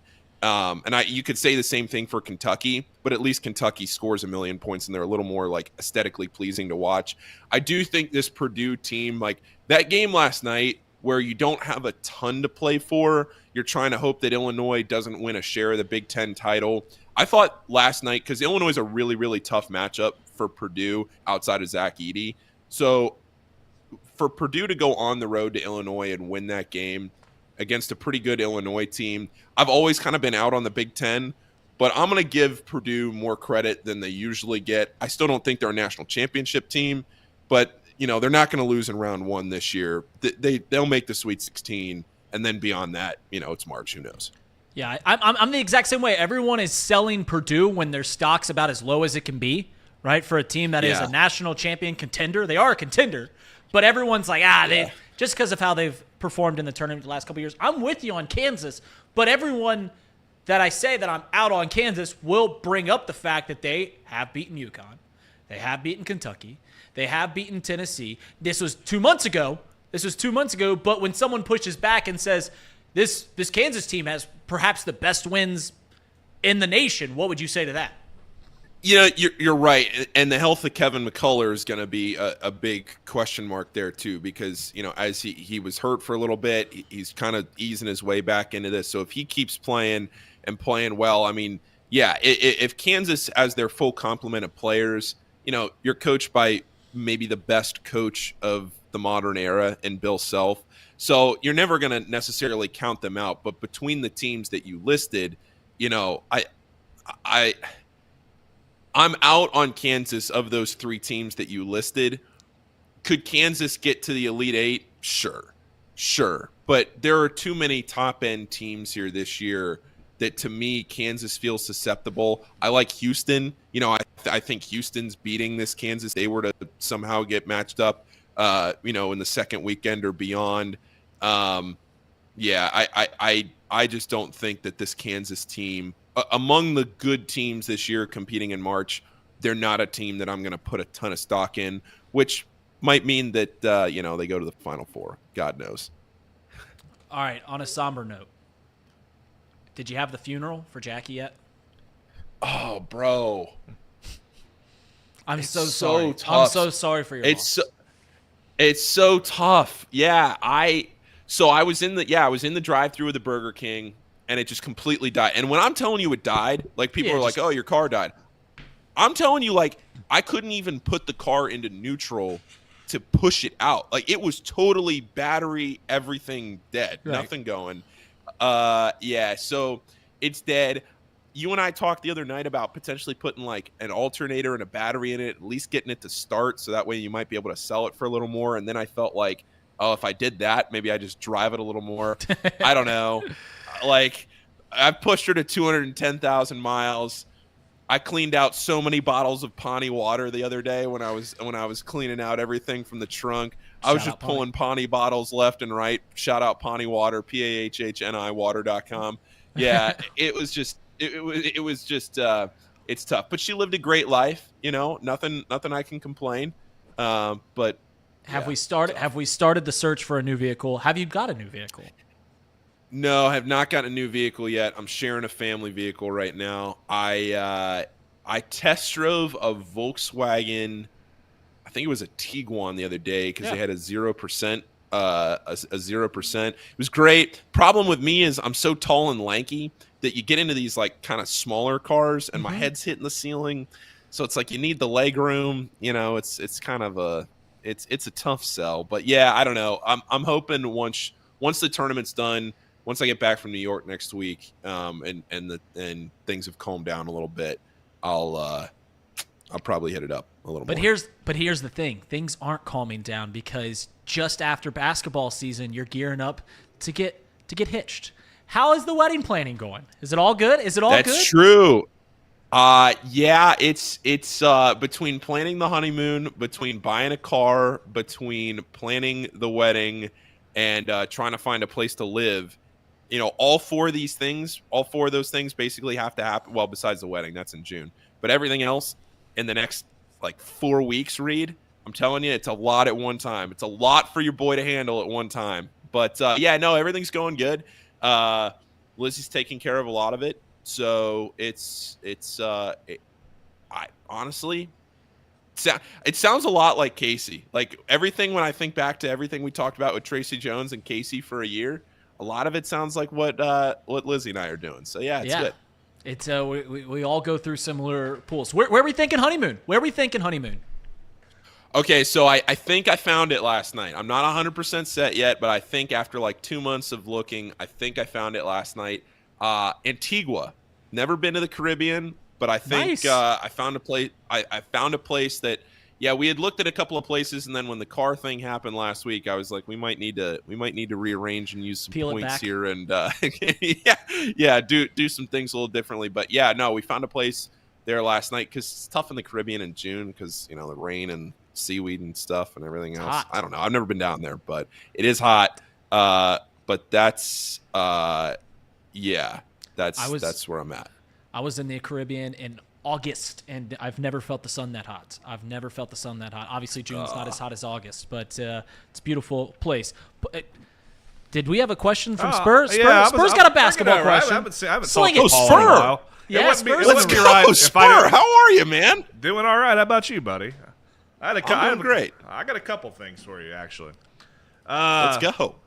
First off, it's looking like Reid talked about. I don't think Xavier or UC, unless something crazy happens here at the end of the year, are going to be playing in the NCAA tournament. What's your gut feeling on Xavier? Is there a chance that UC sees them in the NIT, or do they just forgo the NIT and not even play in it if that comes to that? I mean, there is a world, as wild as this is to say, where if Xavier loses tonight and loses on Saturday, they might not even make the NIT. I mean, because the NIT's requirements to play in it this year, it's changed because of the net and how they select the teams. It's not just, the next best teams from the field. It's automatic selections. I don't even know everything about it. But I would say that, I don't know. I would say the chances of that happening are low. I think it is much more likely that UC plays, and this is not, I'm not saying this as like a shot at UC, like that much more likely they play in the NIT. I'm saying that both teams are NIT teams, but I think that I think it's much more likely that you would see like UC make a run in the NIT because there's just so much turnover with Xavier. Like I haven't talked to anybody around the program. I don't know anything about like decision making, whether they're going to, decide to play in the NIT or not. I'm just saying from a gut feeling of like roster turnover and everything that's going to happen. UC is a much more stable team, this year with guys that, you're building off of for next year. Whereas Xavier, it feels to me at least like there's going to be roster turnover. That's everything that we've heard. I mean, Sean Miller talked about it on the coaches show. So from all intents and purposes, to me, it's like you're almost reading the tea leaves that they wouldn't play in the NIT and you just get the offseason started faster. But, we also saw what happened in 2022 when they won the NIT, and it kind of propelled a team that had never had a lot to play for into then making the Sweet 16 the next year. That was also a team that brought pretty much everybody back, and this team, I don't anticipate that'll happen. So I think the chances of a crosstown shootout in the NIT are very, very, very low, but I'm not going to say they're impossible because both teams are NIT teams, yeah. All right, and then going back to the NCAA tournament, I'm sitting here looking at the Mountain West standings. Yes. I'm a big Mountain West basketball guy. What are the Huge. chances? Nobody bigger than you. You carry the flag for the Mountain West. I carry the Spur. flag. What are the chances that the Mountain West gets 7 teams? 7 in the NCAA tournament? Well, UNLV is who I'm talking about. For your sake, Spur, for your sake, I hope they get 7 teams in, just because I know that if they don't, you're going to be extremely sad that they didn't get 7 teams into the tournament. But no, I don't think they get 7 in. I think they get 6 in. UNLV is not going to make it. They're not going to be able to overcome. I think they have 3 quad 4 losses. They're not going to get in. They're going to have to win the Mountain West. But with the way they're playing, I mean, they beat San Diego State last night. I unironically am a huge fan of the Mountain West. I love the Mountain West. I spent a while talking about it last night on the rundown. I love watching those games mostly because they're just on late at night. And like last night, that game, UNLV and San Diego State was great. Boise State got upset by Nevada. I think they only get 6 in, though. UNLV is not going to make it. They're not going to be able to overcome those losses. Although they did beat Creighton, so So here's my argument against the Mountain West as a whole then. So if UNLV wins on Saturday, they played Nevada on Saturday, they're going to be second place in the Mountain West. They're going to finish the season as the second place team in the conference. And you're telling me that there's 6 teams in that league that are good enough to get into the NCAA tournament, and the team that finished second in the conference isn't good enough to make it. That's my argument against the Mountain West as a whole. That's why I think it's a bad league that gets a lot of credit. And if I had to put the over-under on the win total in the NCAA tournament, I would put it at about 2.5, 3.5 at most for the whole conference. Well, you know what's funny is I remember we did that last year, and you would have been right, except that San Diego State rattled off all the wins to hit that over. Yeah. They set the over-under at like 3.5, and nobody won a game, and then San Diego State went to the title. Right. So it was 5 wins from one team. Yeah. Exactly. Yeah. Oh, well. I don't think they're getting 6. I mean, to put it this way, like Bracket Matrix, which is what I use for everything for determining the bracket, like they're not even on the radar of the bubble. They're not on a single person's ballot to get in on Bracket Matrix. They're not even like on the bubble. So no, I don't think they get in, but with as well as they've played in the last 3 weeks, maybe they win the Mountain West and then they get your beloved Mountain West 7 bids. You never know. Casey Rue, do you have any words to say to your former partner in crime, Paulie Fishsticks, Paulie Fricano? Hey, Paul. How's it going? Hey, Casey. Casey. I just want to tell you, don't stress about the wedding stuff. Don't stress about it. It's going to be fine. It's going to be a great time, and I'll see you in June. Right? That's June? right, Casey. Yeah. Yes, June. Yes, I will see you there. It'll be a good time. It's outside, so I'm praying to God it's not too hot and it doesn't rain. But yeah, it'll be good. And I pulled the chat up just now. I'm seeing a lot of familiar faces in the chat. It's great to see everybody, including AJ Worse, who was always my biggest fan and certainly never hated anything that I said. AJ, he actually said something earlier. He said once Paulie quit, Chatterbox has been downhill since. So that's actually a compliment. Oh. Okay. In its own right, so it works. It's kind of a backhanded way to you guys, but all right. I mean, that's okay. probably the nicest thing AJ's ever said to me. So all right. I catch a lot of flack, so it's all right. Well, Reid, I gotta ask. Sling. With these guys out, on the road, and you host it. So how long do you have to host the show every day? How long are they going? 2 weeks? 2 weeks. Next Friday will be my last day hosting. Okay. Maybe Monday following that. Maybe the Monday following. Okay. That. Yes. What's the question? How are you feeling about that? Like just where are the mentals? Where are the mentals at that because you're the baseball guy here, but you're sitting in the studio in Hamilton and they're at spring training. So where are the mentals at with you?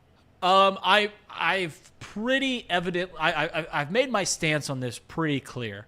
I admit that I was not invited to go on this trip.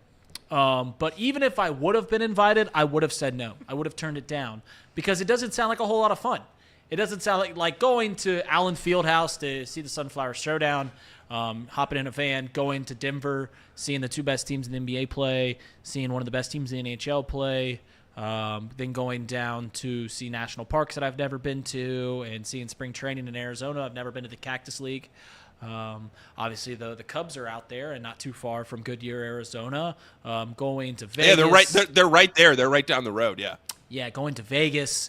Going to a NASCAR event that I've never been to. All these things, in all honesty, don't intrigue me. They don't sound like fun. So even if Trace would have been like, "Hey, you and Casey should come with us. It sounds like a lot of fun. It's a company thing." I would have said respectfully, I decline. No, thank you. So that's my stance. But see, that's why you're a professional. That's why you're sitting there in the chair. That's why you are paid the big bucks, because you know how to make those decisions that are good for the company. Right. Yeah. How do you think do you think they're going to kill each other by the time they get back? Because it sounded like there was a little tension already, and we're only on day 2, 3. So where are we going to be at by day 17 when they realize that they got to drive? Because right now the content's fun, right? You're reviewing gas stations, you're doing all this stuff. But by day 14, and you got to drive 3,000 miles back, or 1,000 miles back. The flack started the day they left. So they had the show on Monday, and the tension was tight on the show. the tension was tight on the show between Trace between Trace, Kirby, and Elliot. And it's okay right now, but I imagine if there's a couple more days, I don't know if you saw them reviewing how they slept last night, but if they're not getting good night's sleep, I can't imagine it lasting too long. But and maybe this goes. It doesn't seem like a fun trip. So like they're doing a lot of non-fun things. So yeah, no doubt. Well, can they not sleep in the van? Doesn't that van have like couches? Can they not sleep in the van? It has a seat, and you can pull down the desk and lay a mattress over top of it or some comfort. Yeah, those cushions in there that they're sitting on, they're not the most comfortable cushions. No. It's no, definitely a hotel would be better. Paul, the one advice I'll give you on the wedding, as everyone else, well, I'm sure people give you unrequited advice for your wedding that you just love all the time. Everyone's like, "Hey, I'll take it." No. Right. So, no, I'm all about it. Yeah, no, go ahead. Yeah. When people say do not stress about it, I cannot stress that enough, because if you've got a bride to be, if you've got your family there, if you've got music, you've got food, and you got drinks, you're gonna have a good time. All the other stuff is auxiliary things that you shouldn't worry about. So that's my advice. We have a live band, and I know that was a big. Is it a band that we've heard of? It's not the Naked Karate Girls. You didn't pull that, did you? No, it is not the Naked Karate Girls. Flip Cup popped Heroes up on the list. It is not them. It is not Flip Cup All Stars either. No, Flip it is Cup not All-Stars. them. They broke up. No. Yeah, They weren't they very broke good. up. They weren't very good. No, I wasn't a they fan weren't. of that. That wasn't very. Paulie, thank you for hopping on. Have a safe trip up to Hinkle. Hopefully the Muskies get it done, and keep the tiny tournament aspirations alive. Keep them alive. You don't want to see that dream go out. I mean, you look at these two teams. Like, maybe the bracket breaks the right way for Xavier and for Cincinnati. I mean, yeah, it's been all heartbreak, but they've also been right in every single one of these games except that TCU game. Like, every single Big 12 game has been winnable except that TCU game. That's it. Right. So both teams, like, it's alive. It's not. You're not DePaul. You are not DePaul. That's right. Yeah. You are DePaul. You are I am DePaul. DePaul.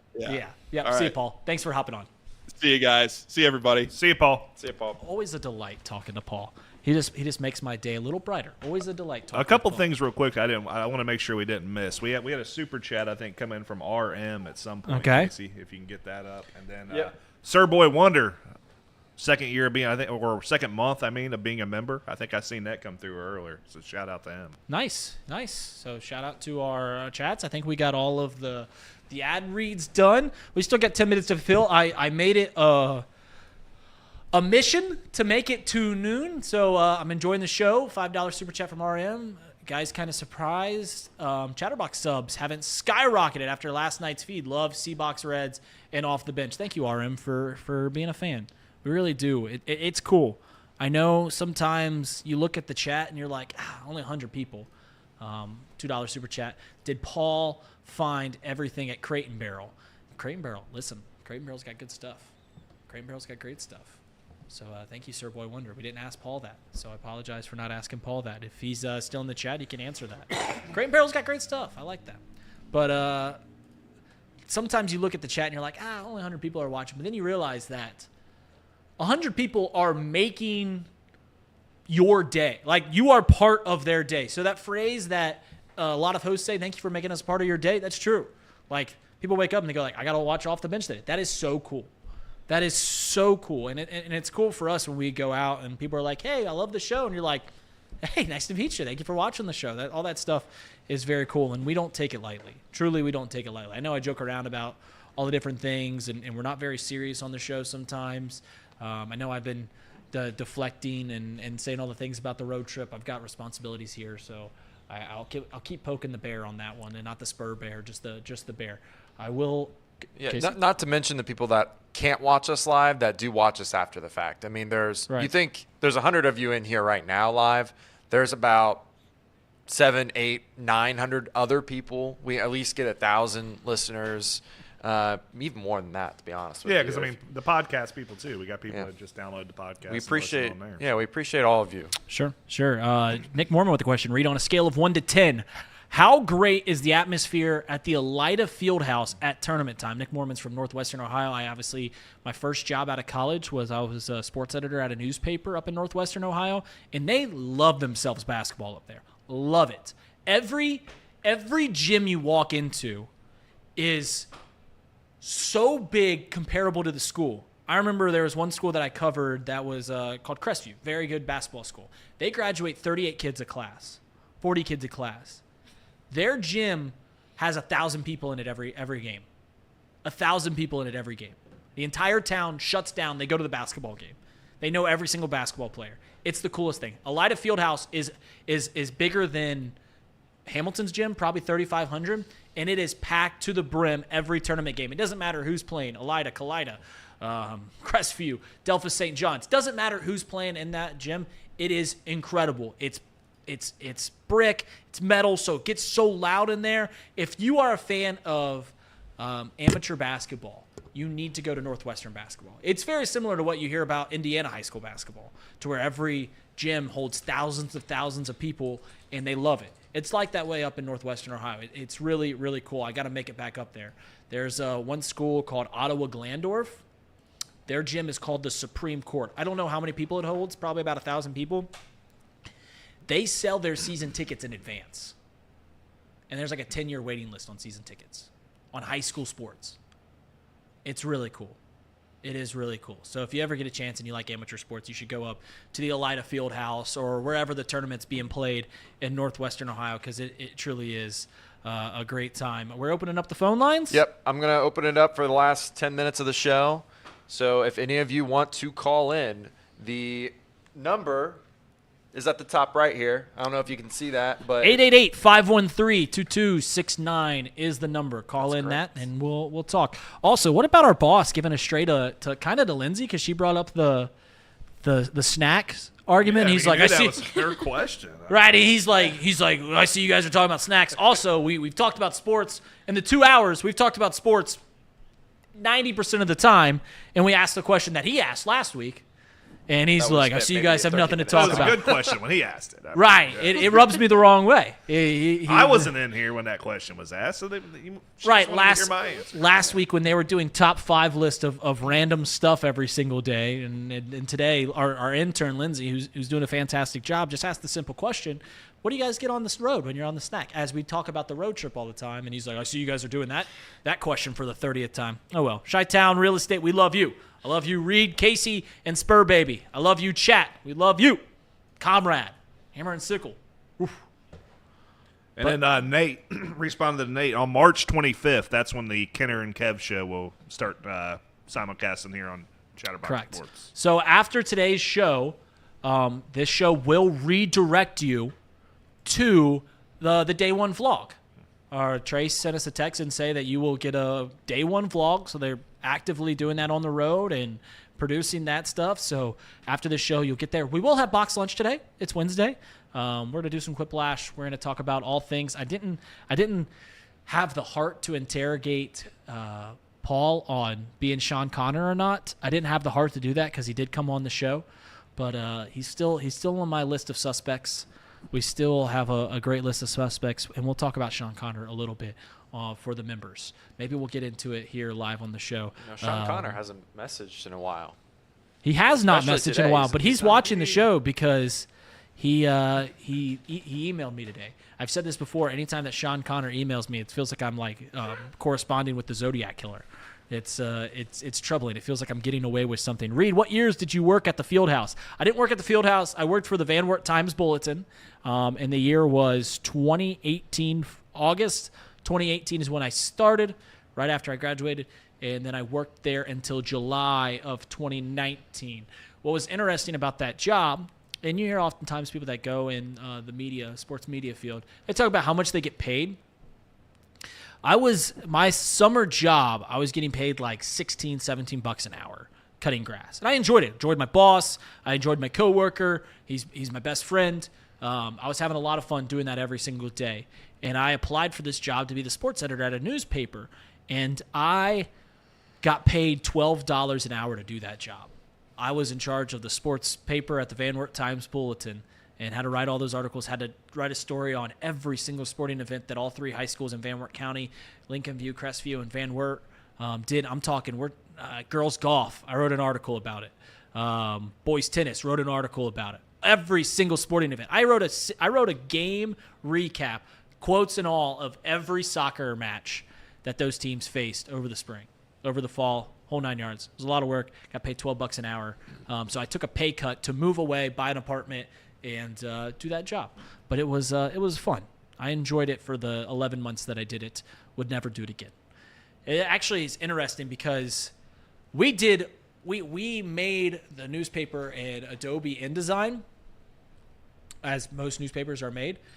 But it was only 10 years before I worked there at this old newspaper that they were still like printing out their articles and taping it on so that they could flash it and get the newspaper ready, which is just interesting to think about how newspapers used to do print. So like, say if I was a sports writer 30 years ago and I'd be covering a high school sporting event 2 hours away, I would write the article. I would then get on a phone and call into the newspaper. Someone would be sitting at the newspaper, and you would have to word by word read your article, and then they would type it out so that it could go in the print, which is just crazy to think about how far. Do you need a mic stand when you announce your games? Because I've got you covered. I don't get the mic stand joke. Is that Mr. Mo just saying he wants to work for Chatterbox? Is that the joke, Mr. Mo? Don't know.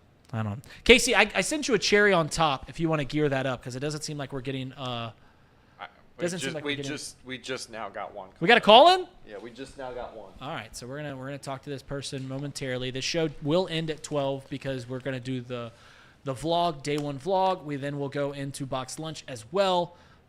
Doing a quick hiatus. I think that's a short video, so we'll just start box lunch a little later today. But who we got on the phone? What's up, Reid? Is this who I think it is? Is this Nothing Matters, a.k.a. Sir Boy Wonder? What's up? That's right. Nothing Matters. What's going on, guys? Doing well. I'm doing well. I got to ask you, Sir Boy, which Cincinnati Red are you most excited for this year? Oh, come on. Come on. Is that a trick question? Are you buying the hype on Stuart Fairchild? Oh, of course. You always buy the hype on Stuart Fairchild. No. My man Ellie is going to kick some butt this year. All the haters, we can call them out after this year. Ellie, in 2 years, winning the MVP. And I cannot wait to take my victory lap when that happens. I'll bet you. You want to bet? On Ellie De La Cruz? So, Ellie wins an MVP in 2 years. What do you want? What do you want to bet? I'll bet. We'll keep it modest. And I'll give you 3 years. I'll give you 3 years. A nice $100 bet, right? That's 3 years to gain that money. But if Ellie De La Cruz does not win an MVP in the next 3 years, you owe me $100. If he does, I'll give you $100. Deal? So by the end of don't take it, Sir Boy. Yes, 3 full years. So I'll 2024. Yeah, I'll do it. Yeah, I'll do that. All right. Not a bet. I'll do it. I'm a man of convictions. Actually, let's change the bet. Not $100. The other has to take the other to a Reds game and buy their food and drinks for a night. So I got you. Absolutely. Hey, are we going to a Reds game this year, Reid? Cubs come to town first week of June. Week of June. Would love to get a little handlebar. Handlebar. I'm in. You name the day, I'm there as long as I don't have to work. I have to work quite a bit during the summer. So as long as I don't have to work that weekend, I'm in. Deal? Yeah, absolutely. I'm in for that. All right. Sounds good. Anything else you want to get off your chest? Gentlemen, I actually called in because, you know what? A couple months ago, I did a top 10 or top 5 of the best Chatterbox moments since you guys started it over. God, It's almost been over a year and a half now. Can you guys believe it? Yeah, it's been a great year and a half. What is your guys' favorite moment since the show has begun? My favorite moment since the show has begun. Man, I'm going to have to think about this. Anytime that we get a 3-hour conversation with Trace going, as we've done, I think we did about the World Baseball Classic last year. Those are always fun. One of my favorite moments was arguing with Marty and Thom about Joe Mauer's candidacy. But I have to go to the goofy shows. The shows where we have absolutely nothing planned, whether it be Elliot, myself, Trace, and we just let things go off the rails. I'm reminiscent of a show that you guys all hate, which was when Trace and Sean did the 24-hour live stream, and we just ran rampant on a Friday. I think Lindsay did the intro to the show about 7 different times. We did Smug and Pompous about 8 different times. Everyone hated that show, but for some reason that was a lot of fun. What is your favorite moment? Awesome. What was your favorite moment in this show's history? Oh, man. Mine still has to be when Casey called Tom an ex-professional. That's still one of the funniest things ever. And the fact that, like, 15 minutes after he came back, or Trace actually came into the office and then had to sit down and talk for 5 minutes to get Tom to not walk off the set, that's still one of my... That, and then the time when you and Trace went to war about Patrick Mahomes not being as great as he actually is, that was hilarious, too, on Fox One. And then who won that argument? Who won that argument? Oh, it's you by far. I think it's laughable that he's even trying to claim that he's not the best. It's laughable. Correct. Absolutely laughable. You had one more that you wanted wanted to bring bring on some things. Yes, we do. Yes, we do. It's the easiest thing in the world. The easiest thing in the world. This is what I love about this job is I get to seem smart because I get to say easy things like Patrick Mahomes is good at football. I get to say easy things like Justin Fields isn't very good at football. I get to say easy things like Caleb Williams is probably going to be pretty good at football. All those things make me seem smart when it's just the easiest thing to say in the world. But neither here nor there. Yes, absolutely. All right, gentlemen, y'all have a great day. See you, Sir Boy. It sounds like we got another caller on the line. Thank you for calling in, Sir Boy. We love you as always. Sir Boy was the first real Chatterbox fan. We used to talk about Sir Boy a lot in this office when we were starting the podcast, and we'd say, if we could just get more Sir Boy wonders, right? If we can get in, now we've got a nice following, and we appreciate all of you guys. All right, who we got on the line? Hello, this is Yash. How are you guys doing? Yash, calling across the pond. How are you, man? Oh, no, I'm totally joking. This is Mr. Mo. What's going on? Have you ever gone fishing, Mr. Mo? Because you put the night crawler in the water and I fell right on the hook. How you doing, Mr. Mo? Well, you'll hear a lot more than that when I'm employed at Chatterbox, because that's actually what I called to discuss. I wanted to clarify the mic stand joke. Yes. Okay. So you know how growing up, a lot of kids, they have dreams of being president or being a professional athlete. Not me. Right. My whole entire life, I've always dreamed of, I really want to work for a small sports media company based out of Cincinnati. And about a year ago, I found that company, and I'm going to achieve that dream. Hey, listen, when I get fired, there's going to be a vacancy, and I think I'm closer to getting fired every single day. You start by holding the mic stand, and next thing you know, you're hosting box lunch and all the things that I do here at Chatterbox. So, Mo, nothing would make me happier than to come in every single day and sit down with you and argue about all the things that we argue about. Because I think we have out of the thousands and millions of sports topics, I think we agree on about 2 of them. Well, we agree on more than that, but I like to highlight the negative because, kind of like Elliot, I'm a negative person. So, talking about positive things just doesn't jive with me. Can I ask you a question about being a negative fan? What do you gain out of it? Yeah. It's just going to make you feel worse, right? At the end of the day, why don't you try and be positive? Well, you see, the thing is, I've been a Reds fan my whole life, and nothing can make me feel worse than being a Reds fan. So, I mean, you're also what's the point of being positive when your whole life you've been disappointed? You know what I mean? Listen, if we don't have hope, then what are we doing here? And that's what Nick Kroll, Ellie De La Cruz, David Bell, Matt McClain are giving you right now. They're giving you hope. It's going to be this. And the best part about this Red season that I don't think people are talking enough about is it's not like the 2019-2021 year where it felt like you were all in, right? There's a long road ahead to where if this season doesn't pan out like you expected it to, the team's so young that they can keep getting better, and there's plenty of opportunities in the future. So just be positive. Things will turn around, Mo. I promise. Do you promise, Reid? I promise. I promise as a Cubs fan. So that's all. That's all. Hey, Mo, Oh, we gotta let you go because it's 12:05, and I think the vlog is starting here soon. So I gotta let you go. Thank you for calling in. We will do call-ins later this week. I'd love to argue about if Brock Purdy is actually smug or if he's pompous or if he's a good quarterback. We can do that again. All right. All right. All right. Take care. You guys take care. Love you guys. And yeah, whatever. See ya. Yeah, whatever.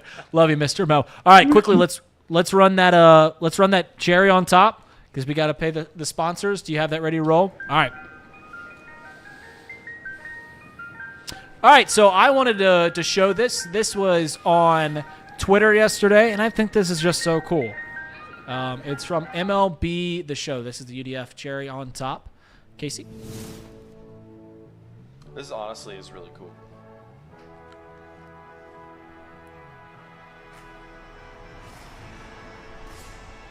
When it comes to big league dreams, So no on MLB two The Show, you can are officially create a woman to play on the game. I think that is so cool. There's a lot of people on want to put on a show. X.com as I'm talking over this, Some but I wanna think this is just so perform cool. But when it's all on the line. a lot of people on And X.com some didn't wanna jive with change the this. game. And it's got the entire sports world taking notice. Whatever Correct. your big It's a league video dreams, they're yours to unlock in Road to the Show. Unlock So now your you can dreams. play as a woman on Road to the Show. You can create a player on Own the MLB The show. Show, which is just so cool. I've had this take before, and a lot of people disagree with me about it. I think out of the three major sports, baseball seems the most likely to have a female play at some point. You might disagree. Now, a kicker in NFL or punter, that seems the most likely. But behind that, a pitcher in the MLB seems more likely than even like Caitlin Clark, who's a phenomenal women's basketball player playing in the NBA just because of the size discrepancy. But I could see a woman throwing 90 miles an hour, mid-90, like I really can someday, and I hope that does happen. Out of all the sports, I think baseball will get the first female in the major sports, other than kicker or punter. Those two things were likely to happen first. But guys, thank you so much for tuning in. We got the vlog going on the other show. We're already running late. Be sure to tune it in. Casey in this show. We'll see you tomorrow. Off the Bench, presented by United Dairy Farmers.